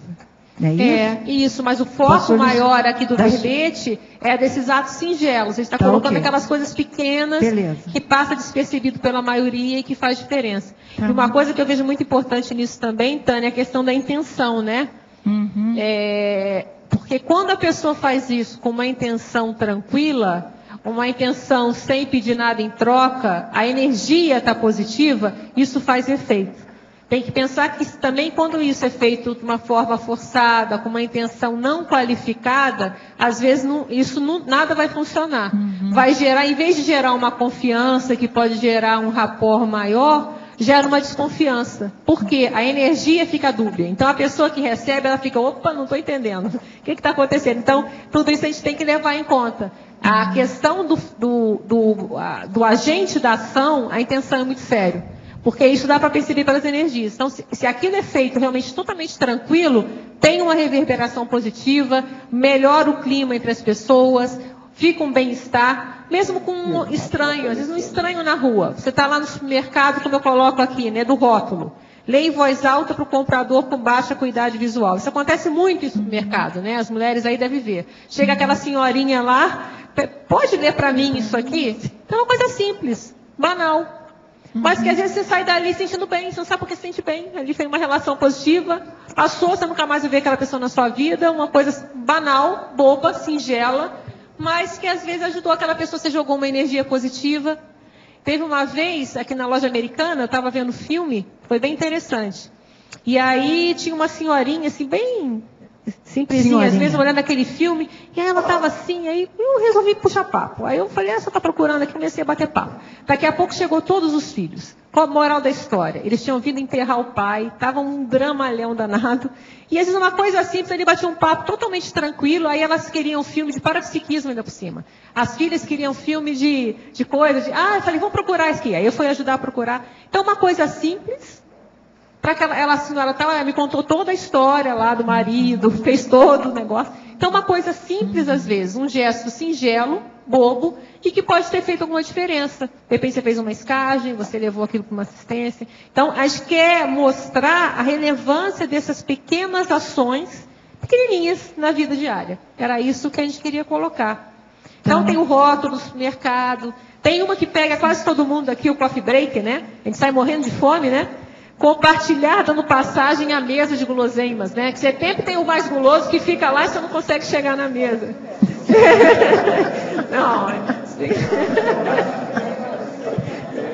Não é assim. Adriana. Então, são essas pequenas coisinhas assim, né, o Tânia? O elevador, né? Você segurar o elevador. Tem uma propaganda que eu vi ontem até, eu não tinha reparado, eu também tenho visto pouco televisão, que mostra a questão do deficiente físico, não sei se vocês já viram. É uma campanha, e tem, ele fala que são invisíveis. Ele chega lá, está no ponto de ônibus, o ônibus passa direto. Aí depois vem a pessoa com a cadeira de rodas, aí a pessoa fecha o elevador na porta dela. E aí chega outra pessoa também com muleta, entra no ônibus, e a pessoa faz aquela cara de paisagem, assim, sentado na vaga de deficiente. Mas aí no final, aí a pessoa cai em si, levanta e dá o lugar. Então eu falei, bem interessante isso aqui. E outro aqui, eu vi ontem também, a sincronicidade, quer dizer, esse aqui, de dar à frente, onde está aqui? De deixar a pessoa do elevador, está aqui, e tem uma outra de você deixar a pessoa passar na frente, a porta. Abrir, parar e deixar passar à frente. E aquela de você dar, eu não sei onde está, que dá prioridade a quem está saindo, que é uma coisa simples, né? E é o 3? 13. Isso aí, respeitar a prioridade de quem sai aguardando. E foi ontem, eu tive que dar um pulinho no shopping rapidamente, e na hora acho que o Mário nem reparou. Na hora que a gente saiu, aí tinha uma senhora, aí o filho foi pequenininho, menininho assim. Ele foi tentar entrar no elevador, ele estava saindo, ela, mãe, segurou. Não, lembra, a gente tem que esperar quem sai primeiro. Aí eu falei, olha que interessante, sincronicidade, tem tudo a ver com o que está escrito aqui. Questão da educação, né, da mãe já está ensinando ao menininho lá essa questão da prioridade, a questão da solicitude, né? Então, é isso aí. Adriana? Sim? Eu estava ouvindo você falar e lembrei... Não estou ouvindo, Gi. Fala um pouco mais alto. Alô? Alô? Está ouvindo agora? Sim, agora sim. quantas vidas uma pessoa tem que ter para ter esse hábito de ter solicitude cotidiana? Por exemplo, se você observa nessa vida que você não tem esse perfil, e você procura ocasionalmente ter essas atitudes como um manual, mas quando aquilo já se torna normal da sua pessoa, é fácil, não há sacrifício, não tem que pensar. Por exemplo, quais você acha que são os percalços da vida que melhoram essa condição da pessoa? Olha, eu não sei te dizer não, Gi, porque olha assim, quantas vidas, isso é difícil. O que a gente pode dizer é que é notório que a gente vê que tem pessoas que fazem isso naturalmente. É uma segunda natureza, né? Então tem pessoas que têm esse perfil assistencial natural, isso sai assim nos poros. Tem outras que não tem nada, e tem outras que fazem força para aumentar a cada dia, tá?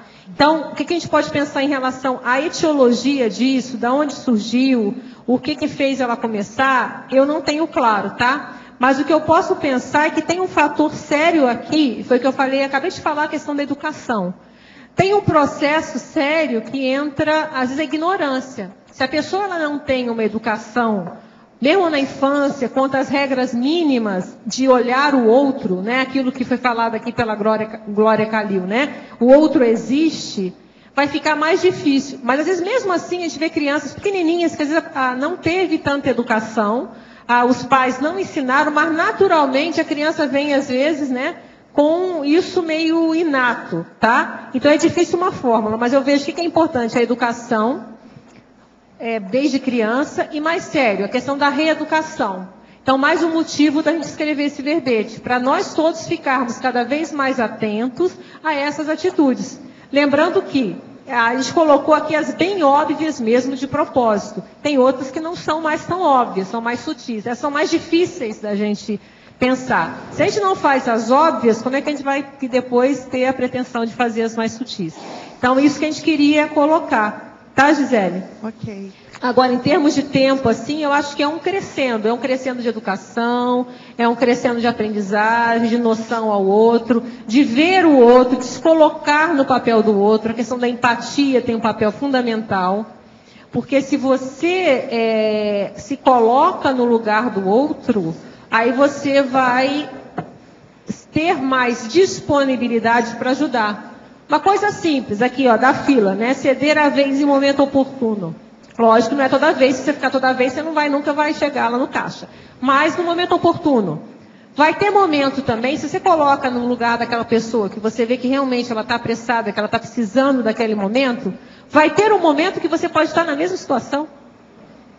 E geralmente, pela lei do retorno, acaba acontecendo. Tem uma coisa que eu estava pensando aqui, né? Por exemplo, eu sempre dei muita carona na minha vida, porque eu era uma das poucas que tinha carro quando eu era novinha. Então, eu era a motorista particular, levava todo mundo para todo quanto é lugar. E na minha vida, levava em casa de noite, saía lá deixando o mulherio todo em casa. E eu estava pensando, na minha vida, eu não lembro um momento que eu precisei de carona, eu não tive. É estranho, mas até agora, eu sempre consegui. Então, eu acho que tem essa questão da lei do retorno também. Se você pensa que aquilo pode ser que você esteja naquele momento, você que esteja precisando, no momento que você mais precisa, às vezes acontece uma situação, um acidente, alguma coisa, e aí tem sempre aquela pessoa que vai lá e vai te ajudar, você tem que ser grato a isso. Ser grato a isso e saber que também quando isso acontecer com outro, eu vou me predispor a fazer a mesma coisa. Então é uma retribuição que não necessariamente é para aquela, mas vai ser para uma segunda, uma terceira, uma quarta.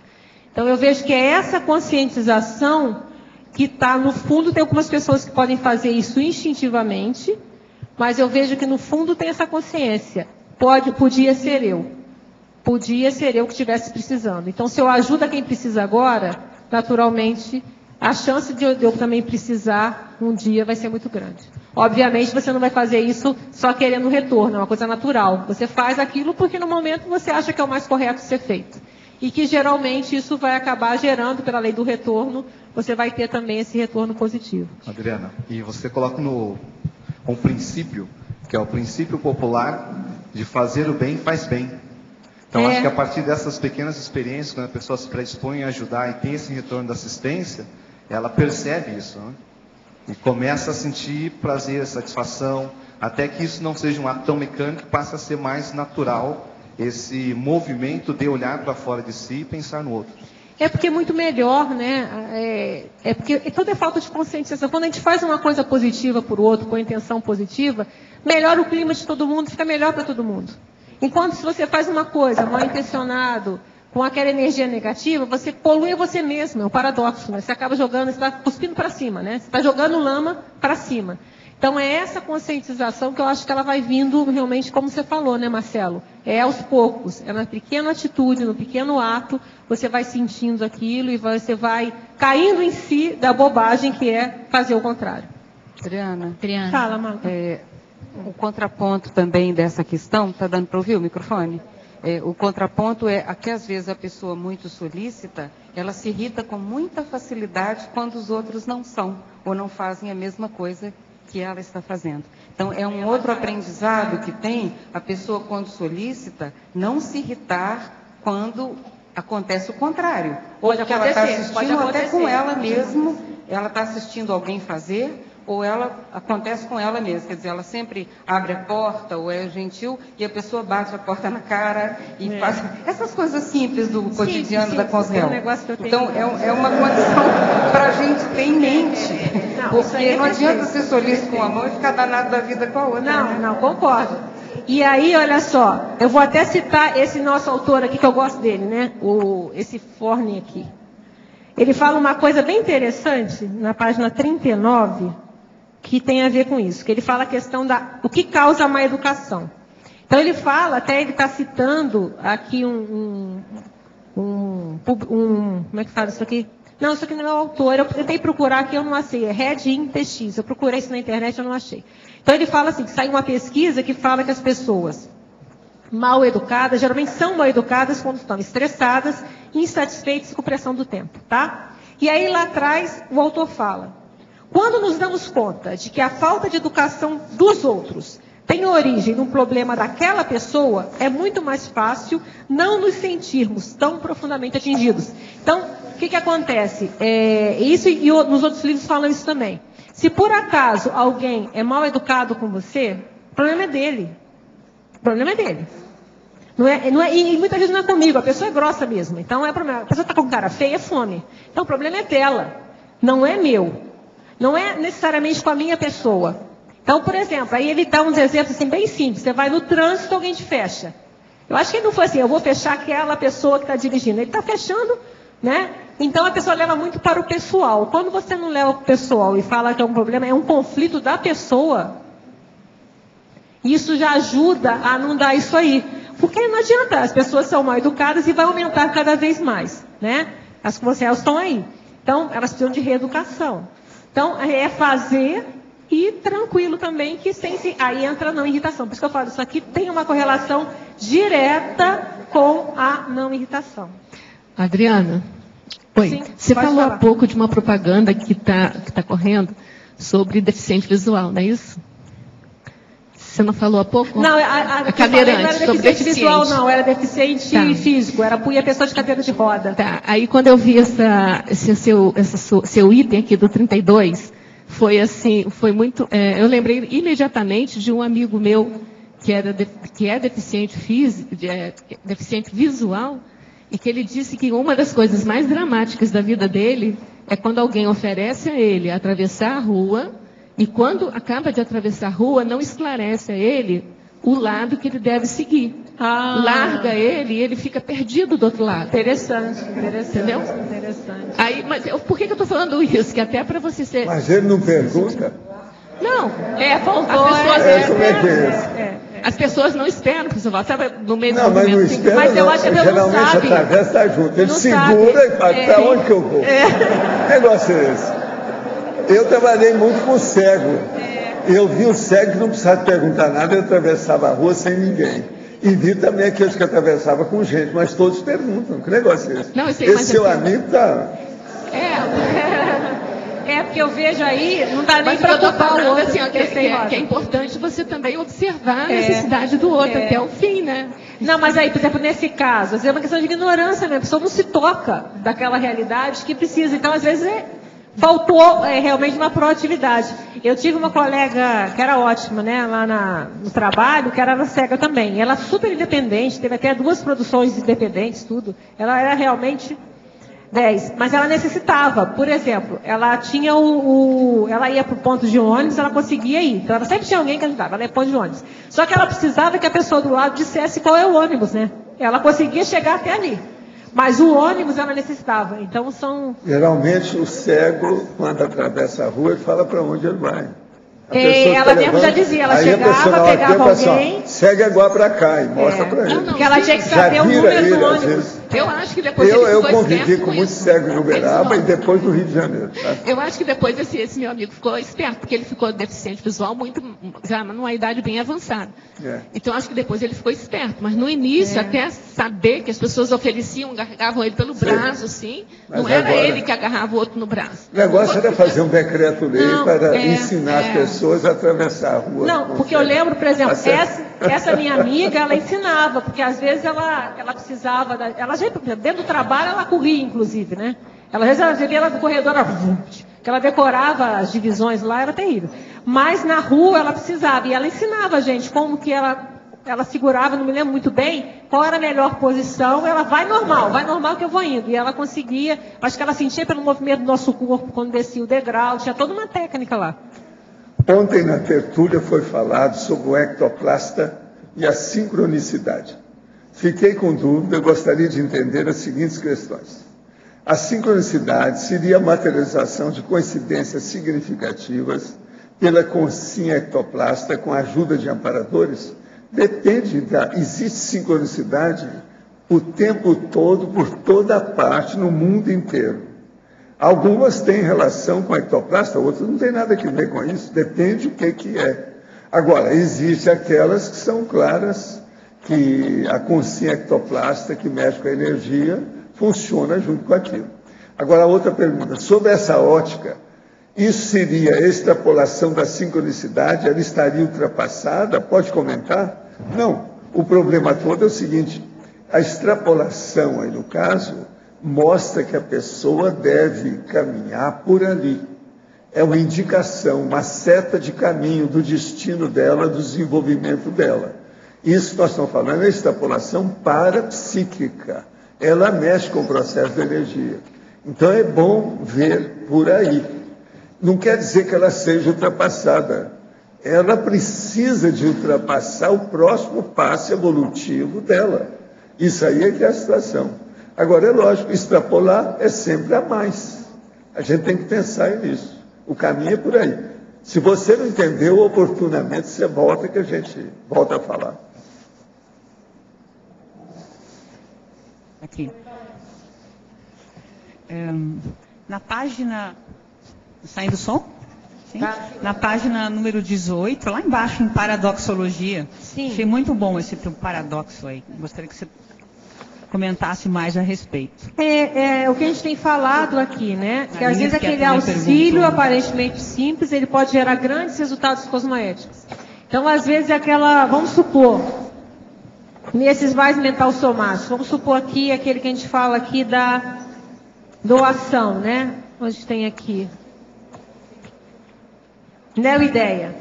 Doar a parte ideativo e inovador para a gestão alheia. Às vezes você doa aquele tranquilamente, vem uma ideia, você passa. Simples. Aquilo pode clarear aquela pessoa e ela vai fazer um resultado, um super livro, alguma coisa, aquilo vai seguir adiante. Às vezes é um toque. Sem querer, você vem uma ideia, você dá um toque para uma pessoa. E às vezes aquele pode mudar a vida. Então eu já observei também situações. Às vezes uma pequena dica que alguém recebeu mudou a vida. Aquela dica pequenininha ali, aparentemente totalmente simples, e pode mudar. Então, essa atenção, essa disponibilidade pode causar efeitos bem interessantes. A gente não está nem falando das mais sérias aqui, de escagem e tal, né? Pegada pequena, uma carona. Às vezes uma carona que você dê para aquela pessoa, você vai ajudá-la muito. Ela vai, às vezes, se sentir melhor. Às vezes ela estava até, você joga energia também, ela vai sair dali melhor e aquilo vai ter um efeito depois enorme. E uma coisa que para você, aquilo que você fez, não deu nem cosquinha, não te causou nenhum esforço maior. o Mário está falando aqui muito sério, né? Às vezes você evita um suicídio de uma coisa boba. Tem muito relato que a gente vê até na internet, né? Da CVV. Às vezes a pessoa vai, aí entra aqui, né? Dá palavras, pronunciar as alentadoras, esclarecedoras de circunstância precisa. Então, às vezes é uma palavra. A gente vê uns relatos, às vezes até de questão de telemarketing, né? Você vai lá e faz um telemarketing. Tudo tem muito isso, né? Liga para alguém, aí fala alguma coisa, depois a pessoa relata que ela estava com uma série de problemas, aquilo mudou a vida dela. Então, essa atenção a esses pequenos atos, não deixá-los passar batidos. Teve um binômio que você trouxe, que é um binômio que todos nós conhecemos, mas eu acho que é o maior desafiante aqui para nós, né? Qual? Que é justamente o de cima para baixo, na linha a penúltima, onde você fala ali a dosificação inteligente do binômio Tacon-Tales. Isso é um desafio violento, se acertar, né? O ponto, o foco, a palavra correta, no momento correto, não passar na dose ou vice-versa, não falar pouco. É porque a nossa meta sempre é a Tales, mas às vezes a gente tem que fazer a Tacon antes, né? É aquilo, o percentual é menor, mas às vezes, como a gente falou antes, um pequeno ato desse vai ser que vai dar rapport para você fazer um esclarecimento muito depois. Quer dizer, aquele relato simples que eu falei, né? Um simples de eu resolver ajudar a senhorinha lá com o filme. Aquilo deu um processo enorme que eu não tinha a menor ideia do que ia acontecer. Então, às vezes aquilo vai dar uma repercussão de informação. Eu, inclusive, dei o endereço do IPC para ela lá, elas eram lá do Nordeste, não sei se foi, mas também não tem que saber, né? Então, você acaba tendo a oportunidade de falar uma série de coisas com um pequeno gesto bobo, de ajudar uma pessoa a pegar um filme aqui. Então, às vezes, são pequenas coisinhas que aí entra a questão do amparador, entra a questão da energia, a questão do insight que a gente fala, né? Você tem aquele insight, você não sabe muito bem porquê, e você sonda, e às vezes é o caminho, a gente acaba podendo ajudar de uma forma. Eu queria agora falar um pouquinho da prova da imagística. A Nara aí. Fabiana, você só me permite fazer uma pergunta para a Adriana nessa linha do teu raciocínio, pode ser? Adriana, na página 17, em Fatologia, na 7ª linha, no final da 7ª linha, você fala da maturidade consciencial explicitada em atos cosmoéticos sutilíssimos. Então, acho que você já explicou ali para a Fabiana essa questão da sutilidade, né? Da sutileza, vamos assim dizer, né? Exato. Agora, minha pergunta para você é o seguinte: o que é que você observa que facilita essa sutilização dos atos nesse sentido cosmoético, entendeu? Que as nossas atitudes vão ficando cada vez menos grosseiras, sob o ponto de vista prático, então mais sutis e mais cosmoéticos. Você está entendendo? Como é que a gente intensifica esse binômio sutileza cosmoética nas nossas manifestações? Olha, aí entra primeiro a questão da conscientização. Por exemplo, como a gente fala aqui no inusitado, a gente fala assim, ó, a ação inabitual nas culturas em geral, derivada da autoconscientização pessoal e grupal quanto às sutilezas da interassistencialidade evolutiva. Então entra, por exemplo, desde a cláusula que a gente fala cosmoética imposta, aos deveres cosmoéticos que são imperceptíveis à maioria. Então entra num processo, que aí você sabe, sei lá, da questão da cosmoética, você estuda isso, né? É um aprofundamento na cosmoética, é uma maior cosmovisão. Então, é o que a gente está fazendo, né? No momento que a gente estuda mais, procura entender mais a questão da cosmoética, procura entender mais a questão da cosmovisão, de ver atrás do morro, como a gente fala, né? Aumentar a cosmoética. E entra o parapsiquismo, a gente aumentando o parapsiquismo. Então, eu vejo que são esses, o fruto de todos esses investimentos que vão fazendo a gente enxergar mais essas pequenas situações. Porque na maioria das vezes a gente está cego. E aí é justamente estudando, falando, vendo, entendendo, compreendendo, refletindo, a gente vai começando a ver essas pequenas sutilezas. Tem um binômio que o Sovaldo até já escreveu um artigo na área da parapercepciologia, que é o binômio magnitude-descrição, né? Que perfeito. Fenômenos mais magnos, a gente pode dizer assim, são cada vez mais discretos. São mais discretos, né? Você vê que esse é o viés, muitas vezes, da cosmoética também. Você tem observado? Você pensou, não sei, sim, quando você escreveu isso, sim. você acha que é nesse sentido, sim. Né? Tanto é que na exemplologia, a gente coloca 2 tipos, né? A solicitude cotidiana vistosa, que é o que a gente colocou mais. É aquela que é espontâneo, realizada de maneira explícita, né? Que é o que a maioria dos exemplos que a gente está colocando. Agora tem o outro, que é o discreto, que esse é o mais sério. Mas isso é mais difícil você fazer a listagem. A gente faz a listagem daqueles mais óbvios. Então, olha só. A solidariedade espontânea é realizada de maneira comedida, silenciosa, notada somente por observador atento. Essa que é o quente. Agora, se a gente... Qual que é o que eu estou defendendo aqui, né? Porque se a gente não ficar atento aos grossos, como é que a gente vai chegar no sutil? Então tem o grosso, que é a listagem. O sutil é muita coisa que a gente às vezes nem sabe. A gente vai começar a entender coisas que a gente faz, a gente nem se dá conta que está sendo anticosmoético. Então, eu vejo por aí. Eu fico esperando os 1000 verbetes aí que estão faltando da sua parte, tá entendendo? E agora nós vamos ver uma apresentação das estatísticas da prova da imagística. Essa que é daí em cima. Obrigado. Por favor. O que é? Isso eu já vi. Então, pessoal, chegamos, enfim, então, à 5ª prova da imagística. Então, selecionamos aqui uns resultados principais para estar comentando com vocês. Por favor, pode passar o próximo.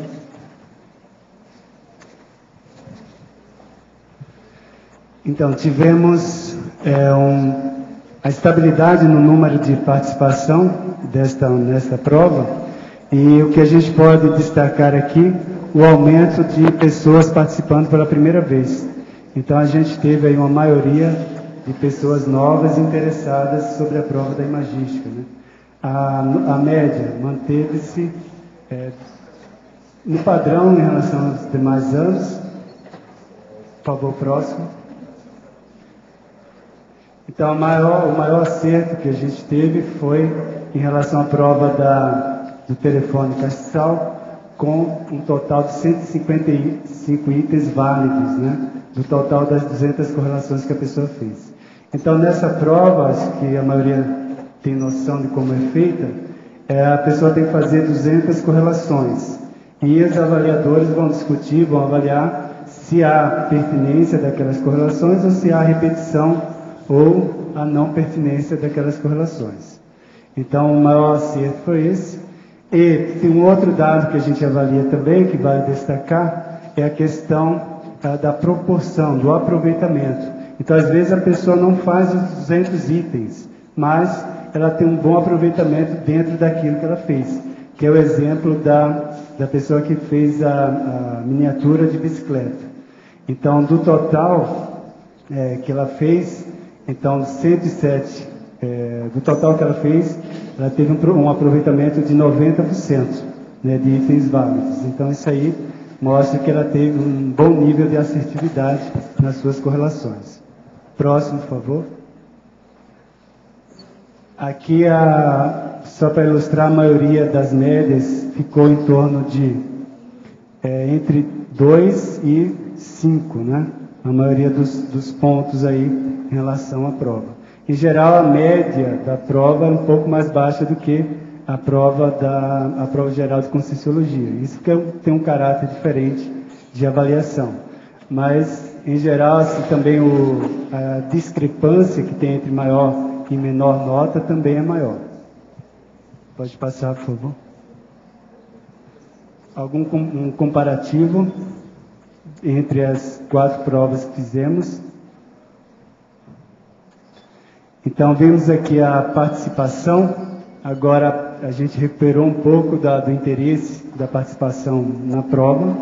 Próximo. A maior nota média, né, quer dizer, a maior nota, em geral, diminuiu um pouco aqui nesse ano. A gente não sabe ainda se foi em relação aos avaliadores, que estão mais críticos, criteriosos, ou se também as pessoas, a participação, houve um índice maior de pessoas novas, né, ainda fazendo experimentos sobre a prova, ainda não veteranos sobre a prova. Pode passar, por favor. A questão das correlações. Então, o que é a correlação? O número é o total do que a pessoa fez em relação aos 200 itens. Então, veja que na primeira prova, muita gente fez correlações, mas uma maioria não estava dentro do que foi pedido ou esperado. Então, aqui, na segunda prova, isso já diminuiu. Agora, está havendo uma tendência, né, de uma estabilidade, ou seja, em vez da pessoa fazer 200 itens só por fazer, né, e sem estar devidamente correlacionado, agora a gente está vendo que aquelas correlações que foram feitas são mais válidas. Está havendo uma maior consistência no aproveitamento da prova. Então, esse aí acho que é o dado mais interessante que a gente pode destacar aqui. Tá? O percentual do aproveitamento, ou seja, aquelas correlações realmente válidas, que tem a ver com o objeto que a pessoa analisou. Próximo, por favor. Aqui mostra que há uma média em relação ao aproveitamento, né, então o aproveitamento aí ficando em torno de 60%, ou seja, daquilo que a pessoa fez, em geral, está se aproveitando 60%, ou seja, está bem acima dos 50% em geral das correlações. Então, esse é um dado também interessante. Próximo. Aqui vale a pena a gente registrar a questão dos nomes das pessoas que estão priorizando realizar constantemente a prova da imagística. Então, temos aí ainda um número pequeno, menos de 10 pessoas, mas são as pessoas que estão se mantendo aí. Vale a pena a gente registrar e agradecer a participação dessas pessoas. Agora, a Nara pode fazer alguns comentários, e o Everton. Eu só queria insistir, sugerir, ressaltar a importância, então, daqueles que participaram da prova, de receberam a prova de volta, de, então, verificarem as correções das provas, né, conferirem as correções da prova, não ficarem com dúvidas. Eu acho que isso é um dos elementos mais importantes que a gente gostaria de ressaltar. Tem dúvidas quanto à avaliação? Procure o avaliador para sanar as dúvidas. Um outro aspecto importante que eu queria também ressaltar é o estudo dos critérios. A maioria das pessoas que já repetiram a prova, que fizeram a primeira, segunda, terceira, enfim, já reciclaram a prova, receberam os critérios. Então, a leitura dos critérios ajuda muito a gente a rememorar ou recordar aquilo que vai considerar ou vai indicar como inválida a questão, ou aquilo que invalida a questão. Então, a leitura dos critérios, o estudo dos critérios e conversar com os avaliadores no sentido de sanar suas dúvidas, para que nas próximas provas os resultados também possam estar melhorando. Então, a gente agradece a participação de todos e avisa que vamos ficar aqui durante toda a semana devolvendo as provas. Então, aqueles que não receberam no dia de hoje podem ficar tranquilos e retirar durante a semana, durante o período das tertúlias. Obrigada. A gente agradece a participação da equipe da Imagística. E sobre as pontuações de hoje, tivemos 143 assinaturas no livro de presença, 24 perguntas presenciais, 10 perguntas online. Os recados de hoje. Temos a Marta sobre o curso Identificação das Diretrizes da Proexis, o Cícero sobre transmissão aqui no tertuliário, a Sandra sobre o curso Fundamentos da Conviviologia, a Fabiana sobre o Congresso de Infecciologia e o Álvares sobre o Simpósio de Parapedagogia. Agora com vocês, a Eliana Manfroy sobre o programa Amigos. Boa tarde. Por vezes, eu e o Fernando, né, que somos da equipe do programa Amigos, a gente incomoda um pouco vocês, aborda vocês, né, na saída do tertuliário, no telefone. Então, a gente pede que vocês tenham uma solicitude cotidiana e entender a abordagem da gente, não levar mal, porque isso faz parte da estratégia de manter o programa ativo, de manter os participantes do programa, aqueles cuja assinatura venceram, de voltarem a ser bastante ativos. Mas vocês podem hoje participar de 3 formas do programa Amigos Enciclopédia. Fazer uma doação pontual, ou seja, doar um valor que vocês desejarem pontualmente. Vocês podem participar como empresa amiga da Enciclopédia, patrocinando o site das tertúlias com o logotipo, a logotipia, a marca da empresa de vocês, ou como associado pessoa física, que é a grande maioria hoje, mais de 450 amigos. É só entrar em contato com o CAEC na recepção, pelo fone 45 35 25 26 52. Empresários de fora de Foz que quiserem patrocinar, fiquem atentos, deixem seu nome, seu telefone, aos cuidados do Fernando ou Eliana, que nós faremos contato com certeza. Muito obrigada. Boa tarde a todos. O convite em nome da Apex para o curso Identificação das Diretrizes da PROEX, que vai acontecer em São Paulo, nos dias 26 e 27 de maio. Esse curso é um curso bem importante para que as pessoas possam, através de uma metodologia específica, identificar o veio principal, a linha principal da realização da PROEX pessoal. As informações podem ser obtidas pelo telefone 011 6362 6308. Repetindo o telefone, 011 6362 6308. Ou então pelo e-mail apexsp@apexinternacional.org. Repetindo, apexsp@apexinternacional.org. Obrigada e até logo. Boa tarde a todos. Eu gostaria de fazer um convite para as pessoas interessadas em voluntariar aqui no Tertuliarium. Então, há disponibilidade de vagas para a equipe da transmissão da tertúlia. Então, quem tiver interesse, e esse interesse for relacionado, então, a voluntariar no período aí do meio-dia às 3 da tarde, não tem necessidade de ter um conhecimento específico sobre filmagem ou som, que o treinamento todo é realizado ali na própria equipe da tertúlia. Então, fica o convite para esse voluntariado. Há necessidade, então, de voluntários na equipe de transmissão da tertúlia. Muito obrigado. Interessados, entrem em contato com a equipe de voluntários do Tertuliário. Boa tarde a todos.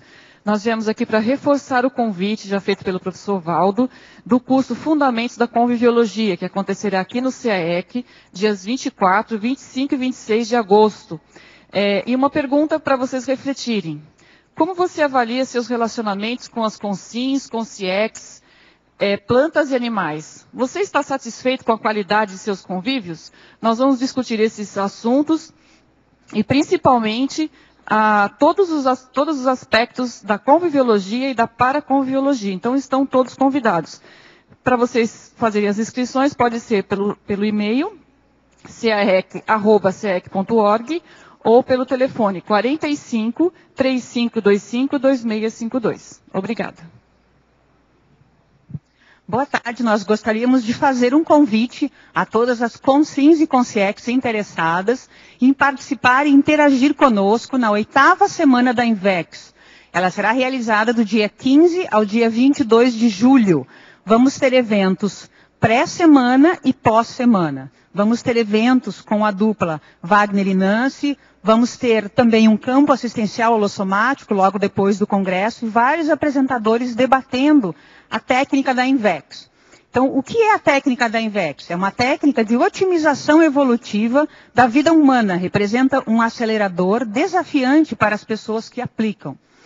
Nós também gostaríamos de chamar a atenção que o primeiro congresso, vai ser a primeira vez que se realiza um congresso em campus funcionando, o campus da ACINVEX já está em funcionamento, é a primeira vez também que nós chegamos à 10ª edição de um congresso. Vamos também estar celebrando os 20 anos de Greenvex, a evocação do Holopensene do Pandeiro, que foi uma comunidade astrafísica que funcionou até 1985. Vamos celebrar novos intermissivistas e considerando também que o congresso é um agente retrocognitivo do curso intermissivo, além de um momento de sinergia na CCCI. Estão todos convidados, aguardamos vocês. Obrigada.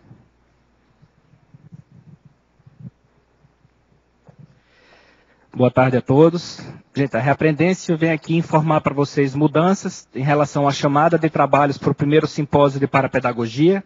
Então, o envio de trabalhos agora ocorre até o dia 17 de junho de 2012, domingo. Então, nós tivemos alguns problemas com e-mail de recebimento.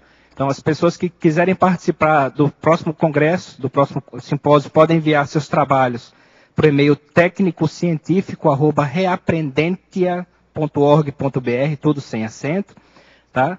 Lembrando que esse próximo simpósio vai ser o primeiro simpósio da parapedagogia. Ele tem como temática central a qualificação do professor de conscienciologia. Então, todos vocês são convidados a enviar trabalhos. E só para lembrar algumas das temáticas, né? Assistência através da TARES, autorreflexão docente, autorreeducação aplicada à qualificação docente, docência verbetográfica, parapsiquismo aplicado à docência ou técnicas parapedagógicas. Então, deixamos o convite a todos, lembrando que o primeiro simpósio ocorrerá dos dias 12 a 14 de outubro, aqui em Foz do Iguaçu. Obrigado. E para amanhã, de autoria do professor Wildenilson Ciorini, teremos o verbete Gestão Participativa, a especialidade Administraciologia. Obrigado pela sua presença e até amanhã.